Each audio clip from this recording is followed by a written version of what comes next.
July 2010.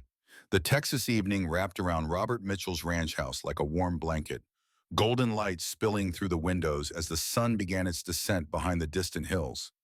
Inside, the 61-year-old former tank commander sat alone in his study, a glass of bourbon untouched beside a stack of military history books.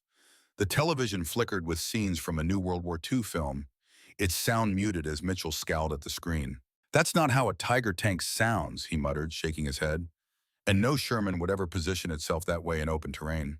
His weathered hands reached for the remote when the phone rang. Mitchell hesitated. His isolation over the past 5 years had become comfortable, almost necessary. Few people called to him these days, and even fewer were welcome to. The phone continued its insistent ring until finally he answered. "Mitchell, thunder, you old war horse. Still hiding out in the middle of nowhere?" The voice was instantly recognizable. James Harrington, now a full colonel, and one of the few men Mitchell still considered a friend. "I prefer to call it strategic positioning, sir." Mitchell's formality slipped away as a rare smile crossed his face. "What can I do for you, Jim?" "I've got something you might find interesting. The Patton Military Museum just received a collection of World War II rocket artillery, original Katyushas from the Soviets and Nebelwerfers from the Germans, both fully restored. We're putting together an exhibit, and I remembered how you used to obsess over those systems." Mitchell's interest was immediately piqued. His fascination with rocket artillery systems had begun in his West Point days, the subject of his senior thesis. The distinctive howl of rocket artillery was unlike anything else on the battlefield, a psychological weapon as much as a physical one. "Sounds interesting," Mitchell admitted, his eyes drifting to the shelves where his own thesis still sat, alongside decades of research. "But why call me? There must be a dozen experts with more impressive credentials." Harrington chuckled. "None with your particular experience. We need someone who understands both the technical aspects and the battlefield psychology, someone who's felt the impact of these weapons, not just studied them. And frankly, Robert, it's time you came out of that self-imposed exile." Mitchell stiffened, his jaw tightening. He had his reasons for isolation, for the carefully constructed distance between himself and the world. "I appreciate the thought, Jim, but I'm comfortable where I am." "Well, there's something else." Harrington's voice took on a more serious tone. "The exhibit has attracted a major sponsor, Blackwater Defense."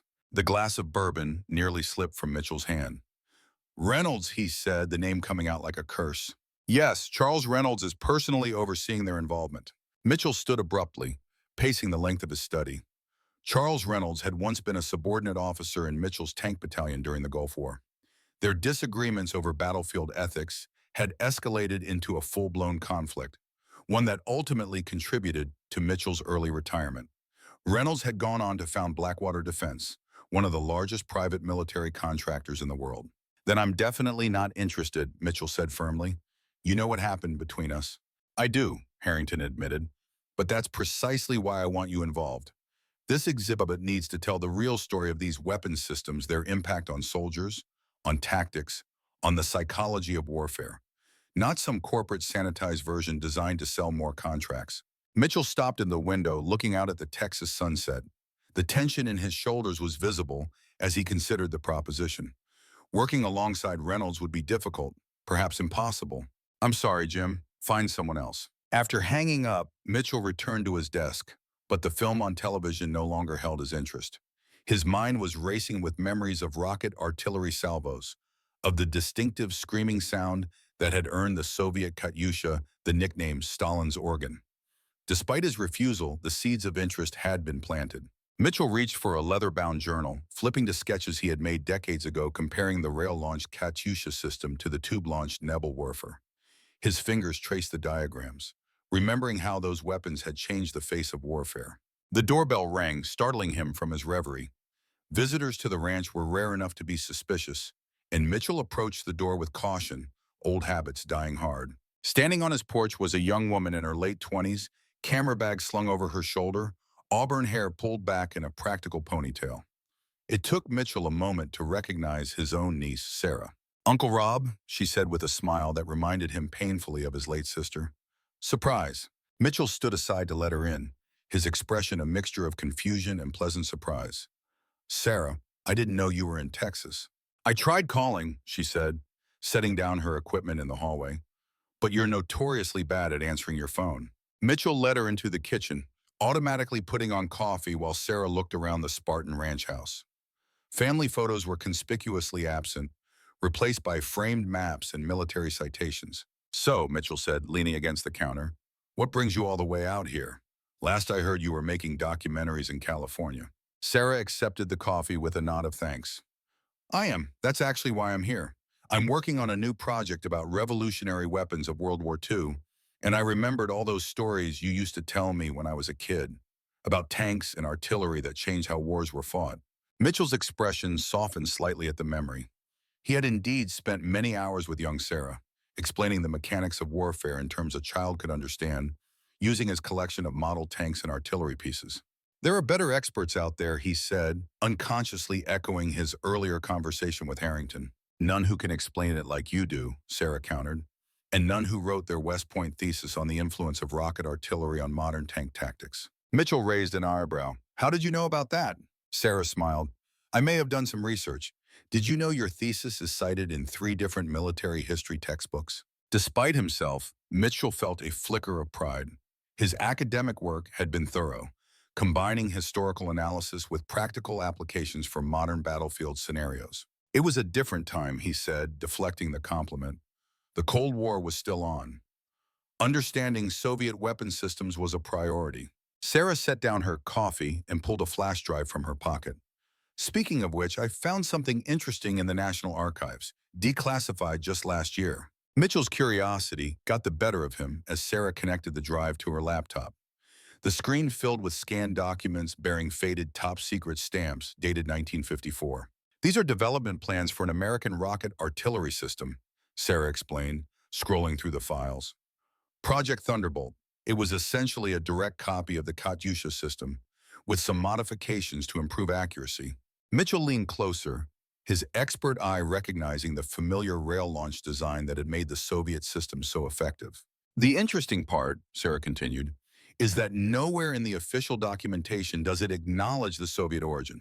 In fact, it explicitly claims the design was developed independently by American engineers. She pulled up another document, this one a memo from a senior military official to the Secretary of Defense. Public attribution of the system's design origins to Soviet technology would be detrimental to morale and public perception, Mitchell read aloud. It is recommended that all documentation reflect independent American development. Mitchell sat back, processing the information. It wasn't entirely surprising the Cold War had been as much about propaganda as military superiority, but it confirmed suspicions he'd held for decades about America's own rocket artillery development. Where did you find these? He asked. They were part of a larger declassification of Korean War-era documents, Sarah explained. Most military historians missed them because they were misfiled under logistical records. I only found them because I was researching something else entirely. Mitchell studied his niece's face, seeing the same determination that had characterized her mother. Sarah had always been clever, even as a child, with a knack for finding connections others missed. What exactly is this documentary about, Sarah? She closed the laptop, meeting his gaze. It's about how enemies learn from each other. How the most significant military innovations often come from studying your adversary's successes. The Katyusha and the Nebelwerfer are perfect examples, 2 different approaches to the same concept, each with their own strengths and weaknesses. She hesitated before continuing, and I just found out the Patton Museum is creating an exhibit featuring both systems. It would be the perfect centerpiece for my documentary. Mitchell's eyes narrowed. Harrington called you. Sarah had the grace to look slightly embarrassed. He might have mentioned you were being difficult. Did he also mention Charles Reynolds is funding the exhibit? The surprise on Sarah's face was genuine. No, is that a problem? Mitchell stood and walked to the window, looking out at the Texas landscape as the last light faded from the sky. The mention of Reynolds brought back memories he'd worked hard to suppress: the argument over the Iraqi tank column, the reports that followed, the congressional hearing that had effectively ended his career. Charles Reynolds and I have history, Mitchell said finally. Bad history. Sarah moved to stand beside him. All the more reason to be involved. If you don't tell your side of the story, he'll be the only voice people hear. Mitchell glanced at his niece, struck by the simple truth of her statement. For years, he had chosen silence, retreat, allowing others to shape the narrative. Perhaps it was time to change that. Let me think about it, he said. which was more consideration than he'd given Harrington. That night, long after Sarah had gone to sleep in the guest room, Mitchell found himself in his study again. He pulled out a dusty box from the back of his closet containing mementos from his military career. Near the bottom, wrapped in cloth, was a fragment of metal with Cyrillic lettering barely visible on its rusted surface. It was a piece of a Soviet-made rocket that had struck near his position during the Gulf War, recovered during the aftermath. A reminder of the power and terror of rocket artillery and the fine line between victory and disaster on the battlefield. Mitchell set the fragment on his desk, next to the bourbon he'd finally decided to drink. Tomorrow he would give Sarah his answer. Tonight, he would wrestle with memories of fire raining from the sky. Chapter 2. Legacy of Thunder. Mitchell woke before dawn, a habit ingrained through decades of military service. The house was quiet as he moved through his morning routine with mechanical precision. By the time Sarah appeared in the kitchen, he had already been awake for hours, reviewing his old thesis and notes on rocket artillery systems. "You're up early," Sarah observed, helping herself to coffee. Mitchell nodded toward the stack of papers and books on the table. "I've been refreshing my memory. If I'm going to do this, I need to be prepared." Sarah's eyebrows rose. "So you're in?" "Conditionally," Mitchell replied. "I want editorial control over the technical aspects of the exhibit, and I won't be Reynolds' puppet." Sarah smiled, trying to hide her excitement. "I'll call the museum director today." As Sarah made arrangements, Mitchell found himself pulled back to his West Point days.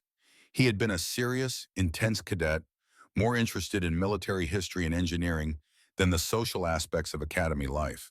His fascination with rocket artillery had begun during a class on World War II Eastern Front tactics. While other cadets were drawn to the drama of tank battles or the strategic bombing campaigns, Mitchell had been captivated by the psychological impact of the Katyusha rockets. The Soviet weapon wasn't particularly accurate, but its distinctive howling sound as it flew through the air created terror that conventional artillery couldn't match. The Germans called it Stalin's organ for the multiple rails that resembled pipes and the horrible screaming noise it produced. Similarly, the German Nebelwerfer with its six-barrel design had its own terrible wailing sound that Allied troops called Moaning Minnie. Both weapons exemplified how battlefield psychology could be as important as physical destruction.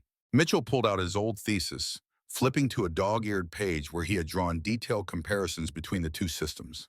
The Katyusha used a rail launch system that required more powerful propellant, while the Nebelwerfer used a tube launch design that was more reliable in adverse conditions but delivered less payload. The Soviets had been working on new rocket propellant powder since 1921, encountering numerous challenges along the way. By 1937, they had developed a nitroglycerin-based ballistic gunpowder that gave their rockets unprecedented power. The Germans, focused on hydraulic press technology, never quite matched this advancement. "You really do know this stuff inside and out," Sarah remarked, looking over his shoulder at the detailed diagrams. "It was my specialty," Mitchell admitted. "After graduation, I was assigned to analyze Soviet artillery capabilities. This was the mid-'80s at the height of the Cold War. Understanding their rocket systems was considered vital intelligence." Sarah sat across from him, her filmmaker's instinct recognizing a story worth capturing. "What fascinated you most about them?" Mitchell considered the question. "The efficiency," he said finally. "A single Katyusha battery could deliver the equivalent firepower of 72 conventional gun batteries in a matter of seconds. They weren't accurate weapons, but they didn't need to be. The psychological impact alone could break an enemy's will to fight." He flipped to another page in his thesis, showing the cost comparison. And they were cheap, incredibly cheap, compared to conventional artillery. The Soviets could produce a Katyusha launcher for a fraction of what a howitzer cost. It changed the economics of warfare. Sarah nodded, taking notes on her phone. "This is exactly the kind of insight I need for the documentary. The human element behind the technology." Mitchell closed the thesis, his expression turning serious. "Just remember that these weren't abstract concepts. They were weapons designed to kill as efficiently as possible. Over 10,000 Katyusha launchers saw action during World War II, firing around 12 million rockets. Each one of those rockets was aimed at human beings." "I understand," Sarah said quietly. "That's why I want to tell this story right, to show both the innovation and the cost." Mitchell studied his niece, seeing a maturity in her eyes that reminded him she wasn't the little girl who had once played with his model tanks. Sarah had grown into a thoughtful, intelligent woman with her own perspective on the world. There's something else you should know, Mitchell said finally, about why I left the Army. Sarah set down her phone, giving him her full attention. She knew the basic outline. He had retired early after the Gulf War, but had never heard the full story. Mitchell took a deep breath. During the Gulf War, I commanded a tank company. We were part of the force that encountered the Iraqi Republican Guard during the ground offensive. Charles Reynolds was one of my platoon leaders at the time. He paused, the memory still vivid after all these years. We came upon an Iraqi column that had been hit by airstrikes. Most of their vehicles were disabled, soldiers abandoning them and surrendering. Reynolds wanted to engage the remaining operational tanks. I ordered him to hold fire. They were no longer a threat. Many were already attempting to surrender. Sarah watched as her uncle's face hardened. He disobeyed my direct order. Claimed later that he saw threatening movement. 3 tanks destroyed, 17 Iraqi soldiers killed. Some of them were already outside their vehicles. Hands up. Mitchell's hands clenched into fists on the table. After the war, there was an investigation. Reynolds had connections in Washington. His father was a senator. He painted me as indecisive, claimed I was endangering our troops by hesitating. In the political climate at the time, with everyone celebrating our quick victory, nobody wanted to hear about potential war crimes. What happened? Sarah asked softly. Reynolds received a commendation for valor. I received a suggestion to retire. The bitterness in Mitchell's voice was unmistakable. He went on to found Blackwater Defense, built on his reputation as a decisive combat leader who got the job done. And I came here to get away from it all. Sarah reached across the table, placing her hand over her uncle's fist. I'm sorry, I had no idea. Mitchell shook his head. It was a long time ago, but now you understand why working with Reynolds on this exhibit is complicated. All the more reason for you to be there, Sarah insisted, to make sure the truth is represented. Mitchell managed a thin smile. That's what your mother would have said. The mention of his late sister brought a shared moment of sadness. Mitchell had been closer to his sister than anyone else in the family, and her death from cancer 5 years earlier had deepened his isolation. She'd be proud of you, Sarah said, both for what you did then and what you're doing now. Mitchell wasn't so sure, but he appreciated the sentiment. The decision to participate in the museum exhibit still felt fraught with potential complications, but Sarah's presence had tipped the balance. Perhaps it was time to emerge from his self-imposed exile. We'll leave for the museum tomorrow, he said, making the decision final. I'll need to bring some reference materials. Sarah's face lit up. I'll help you pack. As they gathered books, diagrams, and notes, Mitchell found himself talking more openly than he had in years, explaining the technical differences between various rocket artillery systems to Sarah, who recorded parts of their conversation for her documentary. The Soviets manufactured more than 10,000 Katyusha launchers during World War II, he explained, showing her production statistics. Along with approximately 12 million rockets, about 200 factories were involved in the production effort. That's incredible scale, Sarah remarked. What made it possible was the simplicity. Katyusha launchers and rockets could be produced with light machinery. The time and resources needed to make a single launcher were a fraction of what a conventional howitzer required. Mitchell pulled out a faded photograph showing a Katyusha battery in action, rockets streaming from their rails toward a distant target. A salvo from 4 BM-13 launchers could deliver 4.35 tons of high explosives in just 7 to 10 seconds, covering an impact zone of 400,000 square meters. Sarah studied the photograph. It's terrifying to imagine being on the receiving end of that. It was designed to be, Mitchell agreed. The psychological effect was as important as the physical damage. Men who survived Katyusha attacks reported that the sound alone was enough to break morale. As evening approached, they packed Mitchell's truck with books, diagrams, and personal items for the journey to the Patton Museum. Mitchell found himself experiencing an unfamiliar feeling, anticipation. After years of deliberate isolation, he was stepping back into the world of military history and technology that had once been his passion. That night, Mitchell stood on his porch, looking up at the stars scattered across the Texas sky. The decision to confront his past by facing Reynolds felt both terrifying and necessary. Perhaps, after all these years, it was time to clear his name and reclaim his legacy. He thought of the fragment of Soviet rocket on his desk, a reminder of both destruction and survival. Tomorrow he would begin a journey back into the world he had left behind, guided by his niece and his own unresolved history. Whatever awaited him at the Patton Museum, Mitchell was determined to face it with the same courage he had once shown on the battlefield. Chapter 10, The Arsenal Awakens. The Patton Military Museum stood like a fortress of remembrance on the outskirts of Fort Knox, Kentucky. Its imposing facade of limestone and glass housed one of the nation's most comprehensive collections of armored warfare history. As Mitchell and Sarah approached the main entrance, he felt a familiar tension in his shoulders, the instinctive wariness of a soldier entering unfamiliar territory. "Impressive, isn't it?" Sarah said, noting her uncle's appraising gaze. "It's changed since I was last here," Mitchell admitted.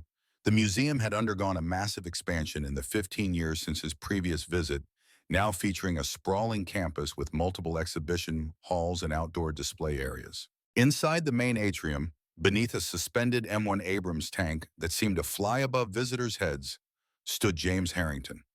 The colonel had aged well, his military bearing unchanged despite the silver that now dominated his once dark hair. He smiled broadly at the sight of Mitchell. "I knew Sarah would convince you," Harrington said, shaking Mitchell's hand firmly. "Good to have you back in civilization, Thunder." "Don't get used to it," Mitchell replied, though without real animosity. "I'm here for the exhibit, nothing more." Harrington nodded, accepting the terms. "Let me introduce you to the team." He led them through the museum's main hall, past displays chronicling American armored warfare from World War I to modern conflicts. Mitchell noted with professional approval the technical accuracy of the exhibitions each tank and artillery piece presented, with meticulous attention to historical detail. They entered a conference room where three people waited around a table covered with documents, photographs, and scale models of rocket artillery systems. Mitchell immediately recognized the distinctive multiple rails of the Katyusha launcher and the clustered tubes of the Nebelwerfer among the models. "Everyone, this is Robert Mitchell, former commander of Alpha Company, 2nd Battalion, 67th Armor Regiment, and one of the foremost experts on comparative artillery systems," Harrington announced, "and his niece, Sarah Mitchell, who will be documenting our project." A woman in her mid-50s with sharp eyes and short salt and pepper hair stood first. "Dr. Elena Petrov," she introduced herself with a slight Russian accent, "military historian specializing in Soviet weaponry. Your thesis on rocket artillery psychological impact was groundbreaking, Major Mitchell." Mitchell nodded in acknowledgement, somewhat surprised his academic work was known to specialists in the field. "Frank Donovan," said an older man with the weathered hands of someone who had spent decades working with machinery, 30 years with Army weapons development before retiring. "Now I consult on restoration projects like this one." The third team member was younger, perhaps in his mid-40s, with the trim build and alert posture that marked him as active military. "Captain David Williams, currently assigned to Fort Sill Artillery School. I'm here to provide perspective on how historical systems influence our current MLRS technology." Mitchell shook hands with each of them, assessing the team with a soldier's practiced eye. Petrov had the intensity of a dedicated academic, Donovan the practical confidence of an engineer, and Williams the professional curiosity of a career officer. "Where's Reynolds?" Mitchell asked, addressing the obvious absence. "Charles will be joining us later today," Harrington replied carefully. "He's flying in from Washington." Mitchell nodded, neither surprised nor particularly pleased. At least it gave him time to establish his position with the team before that particular complication arrived. "Let's get started then," he said, setting his briefcase on the table and opening it to reveal his collected research. "I understand we have both a Katyusha and a Nebelwerfer for the exhibition." "Yes, and you won't believe the condition they're in," Donovan said enthusiastically. "The Katyusha is a BM-13 model, one of the most widely produced variants. The Nebelwerfer is a 15-centimeter model, 6 barrels, complete with original sighting equipment." "Where did you find them?" Mitchell asked, genuine curiosity overcoming his reserved demeanor. Harrington exchanged glances with Dr. Petrov before answering. "The Katyusha came through official channels, part of a cultural exchange with the Russian Military History Museum in Moscow. The Nebelwerfer, however, has a more interesting provenance." He gestured for Dr. Petrov to continue. She pulled out a folder containing photographs of what appeared to be an underground bunker filled with military equipment. 3 months ago, construction workers in Bavaria uncovered a sealed bunker while excavating for a new highway, she explained. Inside were several perfectly preserved German weapons from World War II, including the Nebelwerfer. Apparently, an SS officer named Heinrich Müller had created a private arsenal in the final days of the war. She handed Mitchell a photograph showing the Nebelwerfer in situ, surrounded by crates of ammunition and technical manuals. But the truly remarkable discovery was this. Dr. Petrov placed another photograph on the table, this one showing pages of handwritten notes and technical diagrams. Mueller wasn't just hoarding weapons. He was part of a secret development program for an advanced rocket system codenamed Stormfire. These are his personal notes and calculations. Mitchell picked up the photograph, studying the detailed diagrams with growing interest. The design showed a multiple rocket launcher significantly more sophisticated than the standard Nebelwerfer, with an innovative guidance system that would have been decades ahead of its time. Has this been authenticated? He asked, professional skepticism tempering his excitement. By three separate experts, Dr. Petrov confirmed. The paper, ink, and technical content are all consistent with late-war German engineering. This represents a previously unknown chapter in rocket artillery development. Mitchell looked up from the photograph, meeting Dr. Petrov's gaze. If the Germans had successfully developed this system, it could have significantly prolonged the war, she finished for him. Fortunately, the program never reached production stage. These notes suggest they were struggling with the guidance mechanisms and propellant stability. Captain Williams leaned forward. What's particularly interesting is how some of these concepts eventually appeared in American and Soviet post-war designs. It raises questions about how much captured German technology influenced subsequent development. Mitchell nodded, making the connections to his own research on Cold War-era systems. The historical narrative of rocket artillery development was more complex than most military histories acknowledged, with technologies and concepts flowing between adversaries in ways that official records often obscured. Where are the actual weapons now? Mitchell asked. In our restoration workshop, Donovan answered. Both systems are being carefully prepared for exhibition. The Katyusha required minimal work, just cleaning and stabilization. The Nebelwerfer needed more attention, but it's nearly ready. I'd like to see them, Mitchell said. The prospect of examining original examples of these historic weapon systems had awakened his long-dormant professional enthusiasm. Of course, Harrington agreed, but first, let me brief you on the exhibition concept. He unrolled a large floor plan on the table, showing a dedicated wing of the museum.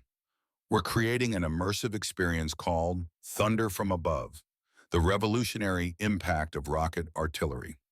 Visitors will move through a chronological progression, from early Chinese rockets to modern MLRS systems, with the Katyusha and Nebelwerfer as the centerpiece exhibits. Mitchell studied the plan with an expert's eye, noting the thoughtful layout and educational stations. Interactive demonstrations? Several, Harrington confirmed, including audio recordings of actual rocket launches, so visitors can experience the psychological aspect you documented in your research. The door to the conference room opened, and a museum assistant entered. Colonel Harrington, Mr. Reynolds has arrived. He's waiting in your office. Mitchell felt his jaw tighten involuntarily. Harrington gave him a cautioning look before responding to the assistant. Thank you, please tell him we'll be there shortly. After the assistant left, Harrington turned to Mitchell. I know this is difficult, Robert, but try to keep the past in perspective. This exhibition is too important to be derailed by old grievances. Mitchell didn't respond directly, instead turning to the rest of the team. Before we meet with Reynolds, I'd like to clarify my role here. I'm participating as a technical consultant to ensure historical accuracy. I won't compromise on that for promotional considerations or corporate interests. Dr. Petrov nodded approvingly. As it should be, this is history, not marketing. Donovan and Williams murmured agreement, giving Mitchell some reassurance that the team shared his priorities. Sarah caught his eye across the table, giving him an encouraging nod. As they gathered their materials to meet with Reynolds, Harrington held Mitchell back for a moment. One more thing you should know, he said quietly. Reynolds has been particularly interested in the Stormfire documents. He's requested copies of everything we found in the bunker. Mitchell frowned. Why, what possible interest could Blackwater have in an unfinished Nazi rocket system? That's what I'd like you to find out, Harrington replied. Reynolds respects you, despite your history. He might reveal more to you than he would to me. Mitchell doubted that assessment of their relationship, but nodded nonetheless. If Reynolds had an agenda beyond sponsoring the exhibition, it would be better to uncover it sooner rather than later. They made their way through the museum to the administrative wing. Mitchell walked with the measured pace of a man preparing for confrontation, mentally rehearsing what he would say to Reynolds after 15 years of silence. Harrington's office was spacious and military in its precision, with model tanks arranged on shelves and frame maps on the walls. Standing by the window, silhouetted against the afternoon sun, was Charles Reynolds. He turned as they entered, and Mitchell was struck by how little the man had changed. Still fit and imposing in his tailored suit, with the same confident bearing that had once marked him as a natural leader of men. Only the touch of gray at his temples suggested the passage of time. "Robert Mitchell," Reynolds said, a practiced smile appearing on his face as he extended his hand. "It's been too long." Mitchell shook the offered hand briefly, his expression neutral. "Reynolds, it's Charles, please. We're not in the Army anymore." The smile remained fixed, but Reynolds' eyes were evaluating, calculating. "I was pleased to hear you'd agreed to join the project. Your expertise will be invaluable." "I'm here for the historical record," Mitchell replied evenly. "Nothing more." Reynolds nodded, accepting the limitation. "Of course, and I'm here as a patriotic supporter of military education. Blackwater Defense is proud to help preserve this important chapter of warfare evolution." The others filed into the office and introductions were made. Sarah remained close to her uncle, watching the interaction between the two men with a filmmaker's attention to subtle dynamics. "Now that we're all here," Harrington said, taking a seat behind the desk, "let's discuss next steps." The exhibition opens in 8 weeks, which gives us limited time to finalize the displays and educational content. Reynolds took a seat, appearing completely at ease. "Before we proceed, I'd like to see the Nebelwerfer and the associated documentation, particularly the Sturmfeuer materials." Dr. Petrov glanced at Harrington before responding. "The technical documents are still being translated and authenticated. It's a painstaking process. Perhaps my company's resources could assist," Reynolds offered smoothly. "We have linguists and technical experts who could accelerate the work." "That won't be necessary," Mitchell interjected. "Museum protocols for handling historical documents exist for good reason. Rushing the process risks misinterpretation or damage." Reynolds turned to him, the practiced smile tightening slightly. "Always the cautious one, Robert. Some would say overly cautious." The barb wasn't subtle, referencing their fundamental disagreement during the Gulf War. Mitchell felt his anger rising but kept his expression neutral.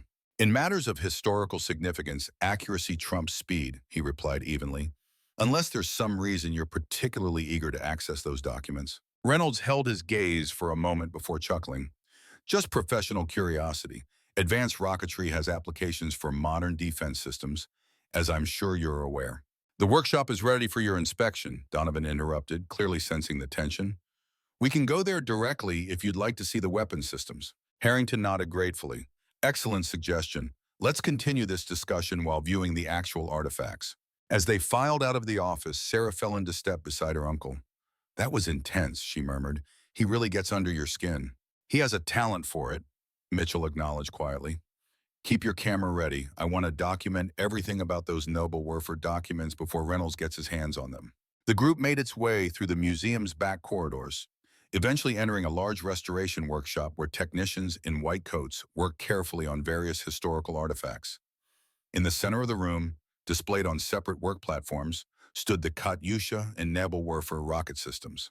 Despite his tension, Mitchell felt a surge of genuine excitement at seeing these legendary weapons up close. The Katyusha's multiple launch rails, mounted on the back of a restored ZS-6 truck, had the deadly elegance of purpose-built destruction. Across the room, the Nebelwerfer's 6 launch tubes clustered together like a deadly bouquet, mounted on a wheeled carriage for battlefield mobility. "Magnificent, aren't they?" Donovan said, noting Mitchell's appreciation. "Both fully functional, though obviously we've disabled the firing mechanisms for safety." Mitchell approached the Katyusha first, running his hand along the steel launch rails with something approaching reverence. "I've studied these systems my entire career, but there's nothing like seeing the real thing." Dr. Petrov joined him, pointing out features of the Soviet design. "Notice the simplicity of the launch system. Just angled rails with electrical triggering. No complex mechanical components to fail in combat conditions." Mitchell nodded. "That was its genius. The Soviets understood that reliability under adverse conditions was more important than pinpoint accuracy. A weapon that works consistently, even if somewhat inaccurate, is more effective than a precise weapon that fails in mud or snow." He moved to the Nebelwerfer, examining its construction with equal interest. The German approach was different, focused on engineering precision. The tube-launch design created more consistent trajectories, but at the cost of payload capacity. Reynolds had been watching Mitchell's examination with interest. You genuinely admire these weapons, he observed. I admire the engineering, and Mitchell corrected, and I respect their historical significance. These systems changed how wars were fought, for better or worse. Mostly worse, I'd say, for those on the receiving end, Reynolds remarked. He turned to a nearby technician. Where are the Sturmfeuer documents? The technician looked to Harrington for guidance. At the colonel's nod, he led them to a separate room where document preservation was underway. On a large table protected by clear archival covers lay the pages recovered from the Bavarian bunker. Mitchell leaned over the table, studying the German engineer's meticulous notes and diagrams. The Sturmfeuer design showed a fundamental departure from the Nebelwerfer's approach, incorporating elements that seemed remarkably advanced for the time stabilization fins, primitive guidance systems, and a multi-stage rocket concept that wouldn't become standard until decades later. This would have been a significant leap forward in rocket technology, Mitchell observed, if they'd completed development before the war ended. Thank God they didn't, Petrov said quietly. Reynolds studied the documents with unusual intensity, taking photographs with his phone despite the technician's obvious discomfort. These concepts were ahead of their time. I wonder how close they were to a working prototype. Mitchell pointed to calculations in the margin of one diagram. These suggest they were still struggling with the guidance system. The propellant problems were solved, but accurate targeting remained elusive. But not impossible, Reynolds mused. With modern materials and electronics, Mitchell looked up sharply. These were Nazi weapons designed for terror and destruction. Their historical significance doesn't make them appropriate templates for modern development. Reynolds met his gaze coolly. History is full of military innovations born from morally compromised sources. The V-2 rocket led directly to space exploration, the atomic bomb to nuclear energy. That's a convenient rationalization, Mitchell countered. Before Reynolds could respond, a museum security officer entered the room, his expression urgent. Colonel Harrington, there's been a development you need to see immediately. Harrington excused himself, following the security officer out. The rest of the team continued examining the Sturmfeuer documents, the tension between Mitchell and Reynolds temporarily displaced by professional curiosity. Several minutes later, Harrington returned, his expression grave. We have a situation, he announced. Security footage shows someone accessed this room last night. Several pages of the Sturmfeuer documents appear to be missing. All eyes turned to the table, where gaps in the sequence of pages were now apparent. Mitchell immediately looked to Reynolds, whose face revealed nothing beyond appropriate concern. Do we know who? Dr. Petrov asked. Harrington shook his head. The camera in this section was disabled. We're reviewing other security footage now. What exactly is missing? Mitchell demanded, quickly scanning the documents. Donovan, who had been cataloging the materials, checked his inventory. Pages 17 through 23, he confirmed. They contained the most detailed guidance system schematics in the propellant formulation. Mitchell's eyes narrowed as he looked around the room. Someone had specifically targeted the most valuable technical information in the collection information that could potentially be adapted for modern weapons development. This exhibition is now compromised, he said firmly. Until we determine who took those documents and why, we need to reconsider the entire project. Reynolds shook his head. That's an overreaction, Robert.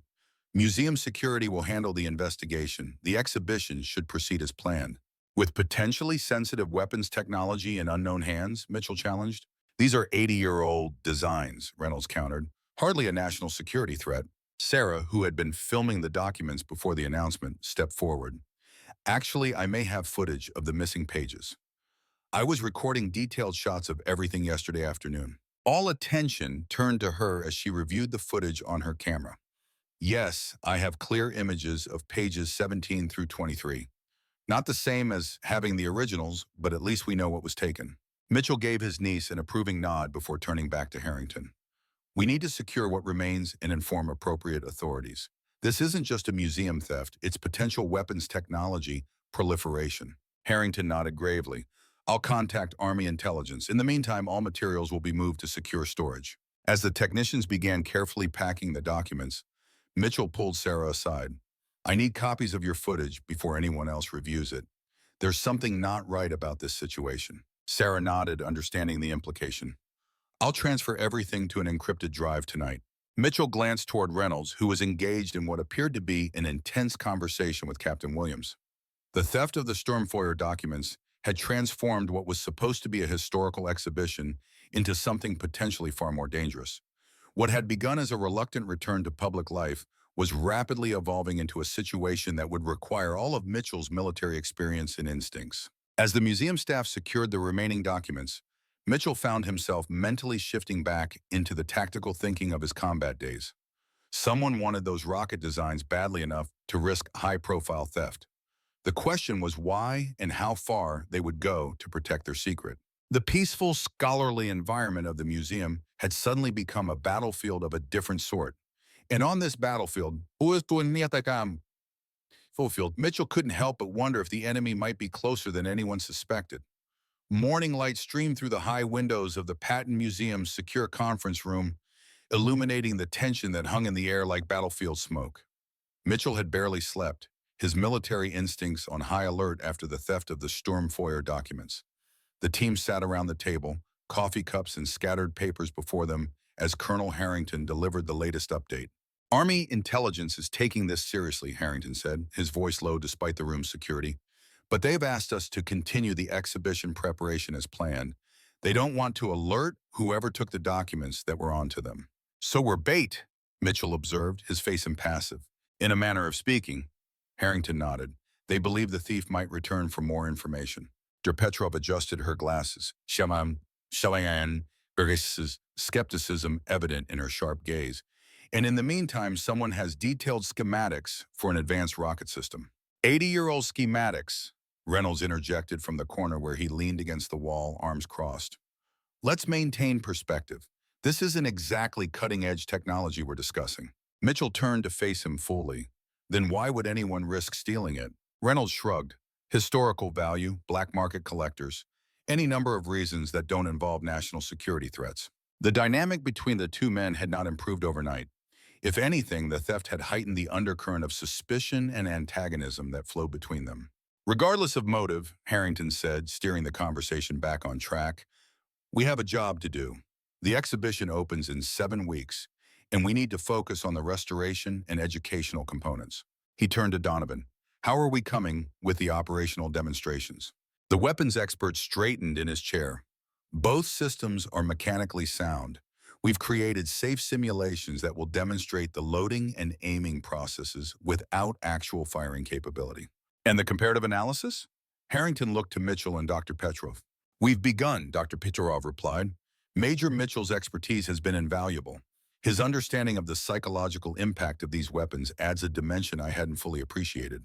Mitchell nodded at the acknowledgement but remained focused on the practical matters at hand. We need to examine both systems side by side.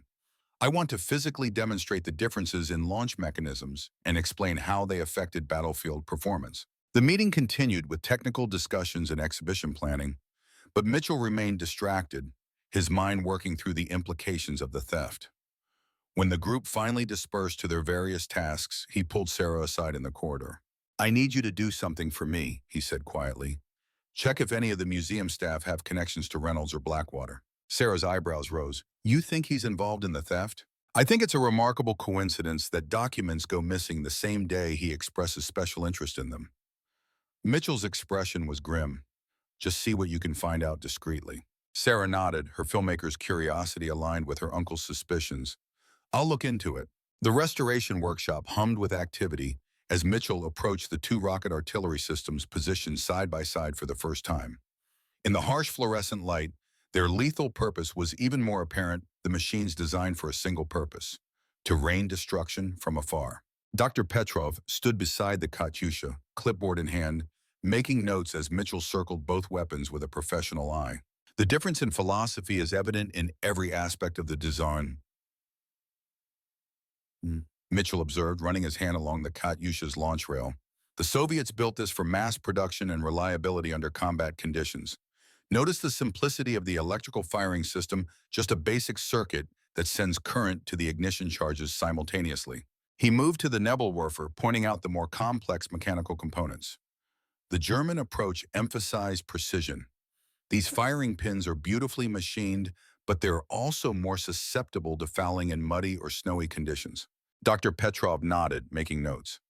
The Soviets had been developing their rocket propellant since 1921, she said.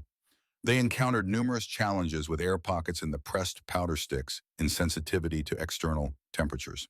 But by 1937, they had overcome those issues, Mitchell continued, finishing her thought.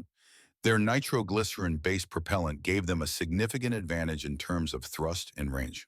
While the Germans were still using older smoke powder technology, Dr. Petrov added, they only began experimenting with nitroglycerin-based propellant in 1935. And they chose hydraulic presses rather than the Soviets' more efficient screw-pressing technique. Mitchell looked at her with newfound respect. Few historians understood these technical details. You've studied this extensively. A slight smile crossed her face. My grandfather was an engineer in the Soviet rocket program. His diaries were my bedtime stories. Their conversation was interrupted as Captain Williams joined them, carrying a laptop. You need to see this, he said, his expression troubled. I've been analyzing Sarah's footage of the missing Stormfoyer pages. He opened the laptop on a nearby workbench, bringing up high-resolution images from Sarah's camera. Look at these equations for the guidance system. Mitchell leaned in, studying the German engineer's precise handwriting and complex mathematical formulations. These are calculating trajectory adjustments based on atmospheric conditions, he said, tracing the symbols with his finger. Exactly, Williams confirmed, but here's where it gets interesting. He tapped another section of the document. This notation references a gyroscopic stabilization mechanism that wasn't deployed in any known German weapon system during the war. Dr. Petrov moved closer, her eyes widening as she reviewed the equations. This is remarkably advanced for 1945, and remarkably similar to systems developed for early American guided missiles in the 1950s, Williams added, bringing up another document on his screen, a technical manual for a post-war American weapons system that showed striking similarities to the German designs. Mitchell straightened, the implications clear. The Stormfoyer concepts influenced post-war American missile development, which means these documents might have modern applications despite their age. Precisely, Williams said grimly. In the right hands or wrong ones, these could provide a roadmap for adapting vintage technology with modern components, potentially creating weapons that could evade contemporary electronic countermeasures precisely because they're based on analog rather than digital systems. Mitchell's jaw tightened as he recalled Reynolds' particular interest in the documents. Who else knows about this analysis? Just us, Williams assured him. I wanted your assessment before taking it up the chain. Keep it that way for now, Mitchell said, his voice low. Continue your analysis, but secure everything. Trust no one outside this immediate team. As Williams departed, Dr. Petrov turned to Mitchell with concern in her eyes. If someone is attempting to weaponize these concepts, then this isn't just about a museum exhibition anymore, Mitchell finished for her. They spent the remainder of the day conducting detailed comparisons of the two rocket systems, documenting their findings for both the exhibition and their private investigation. Mitchell found himself increasingly impressed with Dr. Petrov's knowledge and analytical skills. Her Russian background gave her insights into the Soviet systems that complemented his own understanding of battlefield applications. The key difference was in the launching mechanism, Mitchell explained as they worked. To launch a rocket from a rail requires much more powerful propellant than from a tube. In tube launches like the Nebelwerfer, the exhaust gases generate pressure that helps push the rocket out, in addition to the jet stream's reactive force. He gestured to the Katyusha's rail system. But with an open rail, you rely solely on the rocket's jet stream for propulsion. The gases dissipate into the air without creating any barrel pressure, which is why the Soviet propellant breakthrough was so crucial, Dr. Petrov added. Without that extra power, rail launching wouldn't have been effective. Mitchell nodded, and that same technology eventually found its way into American systems, though it was never officially acknowledged. As evening approached, Sarah returned to the workshop, her expression suggesting she had discovered something significant. Mitchell excused himself from Dr. Petrov and met his niece in a quiet corner. What did you find? He asked without preamble. Sarah glanced around to ensure they weren't overheard. Captain Williams received a substantial research grant from Blackwater Defense 3 years ago. It's not secret he listed it on his CV, but it's not something he's mentioned to us either. Mitchell processed this information, his expression darkening. Anything else? One of the museum's security guards is a former Blackwater contractor. He was on duty the night of the theft. Mitchell's suspicions deepened, but he cautioned himself against jumping to conclusions. Reynolds was well connected throughout the military and defense sectors. Such links might be coincidental. Keep digging, he told Sarah. But be careful. If Reynolds is involved in this, he won't appreciate scrutiny. The next morning found Mitchell in the museum's archive room, reviewing historical footage of Katyusha and Nebelwerfer units in action. The black and white films showed the weapons in their element, German troops ducking for cover as Soviet rockets screamed overhead, Allied soldiers pressing themselves into foxholes as Nebelwerfer salvos wailed toward their positions. Impressive, aren't they? Mitchell turned to find Reynolds standing in the doorway, watching the footage with him. He hadn't heard the man enter a testament to Reynolds' own military training. Terrifying would be a more accurate description, Mitchell replied evenly. Reynolds moved into the room, his attention on the screen where a Katyusha battery unleashed a barrage of rockets. The psychological impact was as important as the physical destruction, he observed. That howling sound as they flew, men would break before the rockets even landed. Which is why both sides incorporated it deliberately into their designs, Mitchell agreed, professional interest temporarily overriding his personal antipathy. The Germans added metal whistles to the Nebelwerfer rockets specifically to create that distinctive moaning sound. Reynolds nodded. Weaponized fear, still a valid tactical consideration today. Mitchell studied the man who had once been his subordinate, trying to discern his true interest in these historical weapons systems. What exactly does Blackwater hope to gain from sponsoring this exhibition, Reynolds? The corporate executive smiled slightly. Beyond good publicity and tax deductions, a deeper understanding of military history informs modern weapons development. The fundamentals haven't changed that much. Some would argue they should, Mitchell countered. The purpose of studying these weapons should be to understand their destructive potential and ensure such horror isn't repeated. Reynolds' smile faded. Always the idealist, Robert.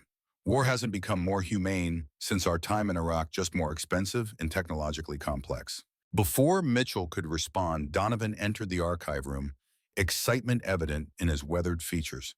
We've got something interesting, he announced. Testing the mechanisms of the Nebelwerfer revealed a hidden compartment in the base. There's another document inside sealed in wax paper. Both men followed Donovan back to the workshop, their conversation temporarily set aside. A small crowd had gathered around the Nebelwerfer, where a technician carefully extracted a yellowed envelope from a concealed recess in the weapon's traversing mechanism. Harrington supervised the procedure, glancing up as Mitchell and Reynolds approached. This could be significant, he said. It was deliberately hidden rather than stored with the other documents. The technician, wearing archival gloves, gently opened the envelope and removed a single folded page.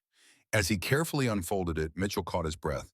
The page contained not technical diagrams or mathematical formulations, but a handwritten letter in flowing German script. Can anyone translate? Harrington asked, looking around the group. I can.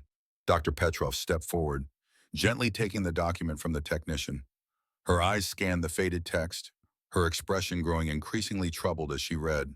It's a confession, she said finally, looking up at the expectant faces. From Heinrich Müller, the SS officer who created the bunker, dated May 1st, 1945. She began to translate, her voice steady despite the gravity of the words. To whoever finds this record, know that the Sturmfeuer program was sabotaged from within. I have altered critical calculations in the guidance systems to ensure they will never function as intended. I joined the SS as a patriot, but I cannot in good conscience allow this weapon of indiscriminate destruction to extend this war and the suffering it has caused. The Reich is finished, and with it should end the machinery of death we have created. May God forgive what I cannot undo. Silence fell over this group as the implications of the letter sank in. Mitchell looked to Reynolds, whose face had gone completely still, his eyes fixed on the document. The Sturmfeuer documents were deliberately flawed, Mitchell said slowly.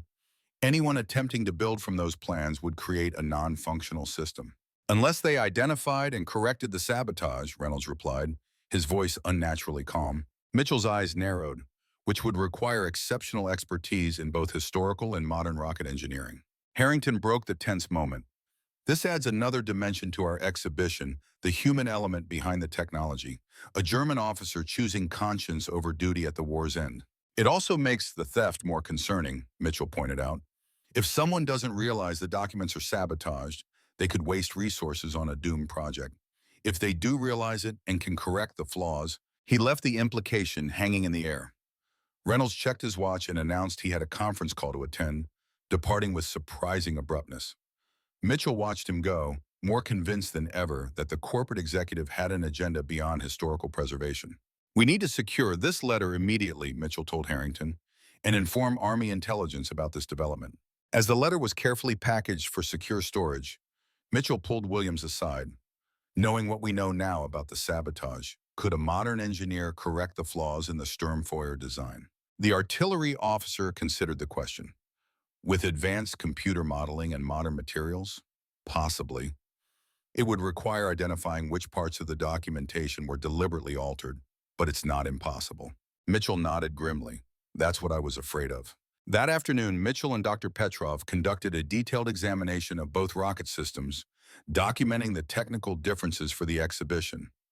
As they worked, Mitchell found himself increasingly comfortable with the Russian historian, whose knowledge and professional dedication matched his own. What brought you to America? He asked during a break, curiosity getting the better of him. Dr. Petrov smiled slightly. I married an American diplomat in the 1990s. When the marriage ended, I stayed for the academic opportunities. In Russia, military history is still highly politicized, especially Soviet-era achievements. And your grandfather's connection to the rocket program didn't cause problems for you? On the contrary, she replied, it opened doors. The rocket engineers were among the Soviet Union's most celebrated scientists, especially after Sputnik. But I wanted to study the whole picture, including the human cost of these weapons. That was less welcome in official circles. Mitchell nodded, understanding the challenge of reconciling technological achievement with its deadly purpose. These weapons saved lives in some ways by helping end the war sooner, but they also made killing more efficient, more distant. A paradox that continues with modern weapons, Dr. Petrov agreed. The further we remove the human operator from the act of killing, the easier it becomes to authorize that killing. Their conversation was interrupted by Sarah, who entered the workshop with her camera. Uncle Robert, I've found something you should see. She led him and Dr. Petrov to a quiet corner of the museum where she set up her laptop. I've been reviewing security footage from the night of the theft, she explained. Most of the cameras were working normally, except the one in the document room. We know that, Mitchell said. It was disabled. Yes, but I checked the exterior cameras too. Look at this. She played footage showing the museum's side entrance at 2:17 a.m. A figure in a security guard uniform used a key card to exit the building, carrying what appeared to be a slim briefcase that hadn't been present when the same guard entered his shift earlier. That's Jackson, the former Blackwater contractor, Sarah said quietly. Mitchell's jaw tightened. Can you identify his face clearly? No, he keeps his head down, aware of the camera positions. But the height and build match, and it's definitely a security uniform. This isn't proof, Dr. Petrov cautioned, but it's certainly suspicious. Mitchell considered their options. We need to take this to Harrington, but discreetly. If Reynolds is connected to the theft and realizes we're investigating, it could complicate matters. As they prepared to leave, Mitchell's phone buzzed with a text message from an unknown number. The message contained only 4 words, Tank Graveyard, 7 p.m. Mitchell stared at the cryptic text, suspicion and curiosity warring within him. The Tank Graveyard was local parlance for the museum's outdoor storage area, where decommissioned armored vehicles awaited restoration or disposal. What is it? Sarah asked, noting her uncle's expression. Possibly a trap, Mitchell replied, or possibly help. Either way, I'm going to find out. As darkness fell over the museum grounds, Mitchell made his way cautiously toward the tank graveyard. Years of military training had him constantly scanning for threats, staying in shadows, moving from one point of cover to the next. The compound contained dozens of obsolete tanks and armored vehicles, creating a maze of steel hulks silhouetted against the evening sky. Mitchell checked his watch. 6:55 p.m. He positioned himself with his back to an old M60 Patton tank, giving him clear sight lines in multiple directions while remaining concealed. At precisely 7 p.m., he heard footsteps approaching deliberately loud, he realized, to avoid startling him. A figure emerged from between 2 vehicles, Captain Williams, his uniform exchanged for civilian clothes. I wasn't sure you'd come, Williams said, glancing nervously around the deserted area. I almost didn't, Mitchell replied. Why all the cloak and dagger, Captain? Williams moved closer, keeping his voice low despite the isolation. Because I think I know what Reynolds is after, and it's not just historical appreciation. Mitchell waited silently for the man to continue. 3 years ago, Blackwater Defense approached me about consulting on a new weapon system, Williams explained. A modern rocket artillery platform designed to defeat electronic countermeasures. They were particularly interested in analog guidance systems from the Cold War era. Like those in the Sturmfeuer documents, Mitchell observed. Williams nodded. Exactly like those. When I saw the schematics in the stolen pages, I recognized components similar to what Blackwater had been developing. But their project had stalled due to guidance system instabilities, the same issues the Germans encountered. So Reynolds is trying to solve a modern problem with Nazi engineering, Mitchell said, disgust evident in his voice. It's more complicated than that, Williams replied. The current battlefield environment is saturated with electronic countermeasures. Drones can be hacked, guided missiles jammed, but a system using modified analog technology might be immune to those countermeasures. Mitchell processed this information, understanding the military logic while rejecting the ethical implications. Why tell me this? You took Blackwater money. For legitimate research, Williams countered, not corporate espionage or theft of historical artifacts. When I realized what might be happening, I had to make a choice. And you chose to warn me, Mitchell said, studying the younger officer's face for signs of deception. I chose to protect the integrity of the uniform, Williams corrected. Whatever Reynolds is planning, it involves stealing from a military museum and potentially compromising national security by privatizing advanced weapons technology. Mitchell nodded slowly, deciding to trust the captain at least provisionally. We need evidence, concrete links between Reynolds and the theft. I might be able to help with that, Williams said. Reynolds doesn't know I've made these connections. He still thinks I'm a potential recruit for Blackwater's research division. So you play along, Mitchell suggested. See what else you can learn. It's risky, Williams acknowledged. Reynolds doesn't tolerate disloyalty. Neither do I, Mitchell replied grimly. But sometimes the greater loyalty is to principles rather than persons. The two men agreed on a communication protocol, with Williams to report any new information through Sarah's civilian phone rather than official channels. As they prepared to leave separately, Williams hesitated. There's one more thing you should know, he said. The Sturmfeuer design has one feature that makes it particularly valuable for modern adaptation. It was engineered to use multiple types of payloads in the same launch system, conventional explosives, incendiaries, even chemical agents. Mitchell's expression darkened, making it ideal for a private military contractor selling to clients with varying requirements and questionable ethics. Exactly, Williams confirmed. In the modern context, that could include anything from standard munitions to thermobaric weapons to God knows what else. As Mitchell made his way back to his hotel that night, the weight of this new information bore down on him. What had begun as a historical exhibition had evolved into something far more dangerous, a potential arms race involving privatized weapons of mass destruction. He found Sarah waiting in the hotel lobby, her filmmaker's instincts having evolved into investigative determination. Did you meet your mysterious contact? She asked as they walked toward the elevator. Captain Williams, Mitchell confirmed, keeping his voice low. He believes Reynolds is after the Sturmfeuer technology for modern weapons applications. Sarah's eyes widened. Can he prove it? Not yet, but he's working on it. Mitchell pressed the elevator button, scanning the lobby out of habit for anyone paying them undue attention. In the meantime, we need to focus on the exhibition as our cover while we gather more information. In his room, Mitchell laid out the facts as they knew them on his laptop, creating a secure document encrypted with military-grade protection.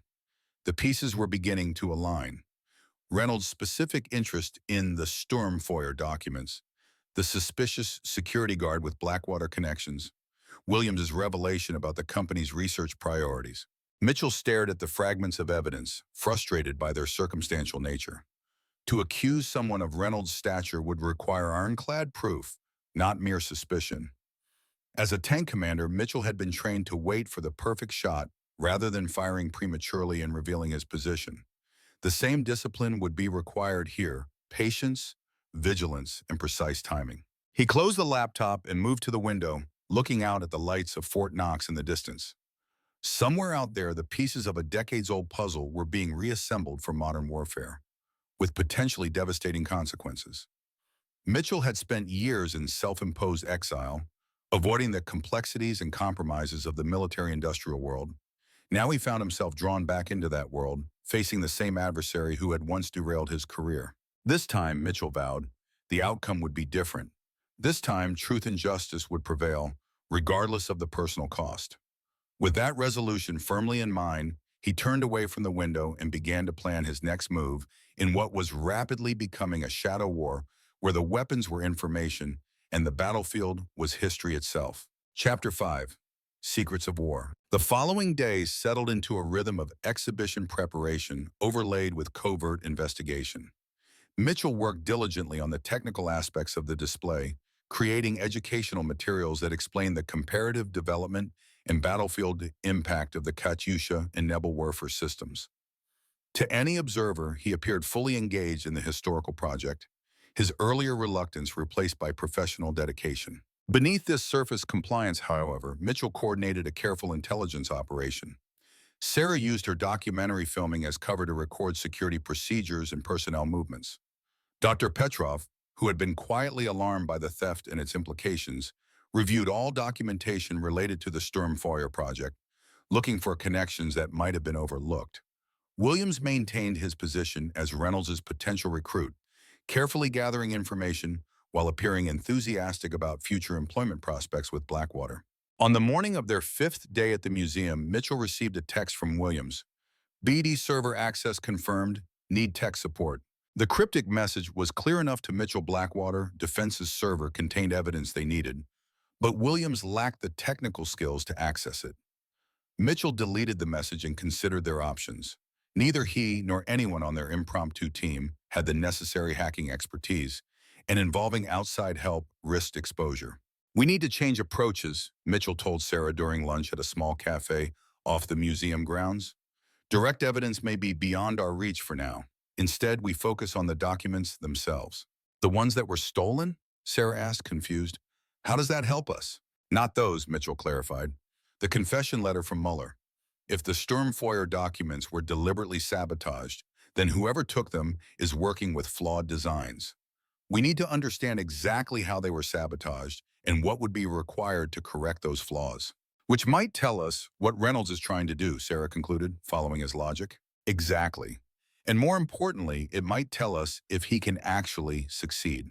They returned to the museum where Mitchell sought out Dr. Petrov in the archive room. The historian was examining microfilm records of Soviet rocket development, her notes spread across a table in meticulous organization. I need your expertise, Mitchell said without preamble. Mueller's confession mentioned sabotaging the Sturmfeuer guidance systems. As a rocket engineer's granddaughter, what would that mean in practical terms? Dr. Petrov removed her reading glasses, considering the question. It could mean several things: altering calculation constants, introducing deliberate errors into the gyroscopic stabilization formulas, or sabotaging the propellant mixture ratios. And how would a modern engineer identify these sabotaged elements? Computer modeling would reveal performance anomalies, she replied, but pinpointing the exact sources of those anomalies would require deep expertise in both historical and modern rocketry. You would need to know what the correct calculations should have been to recognize the deliberate errors. Mitchell nodded, processing this information.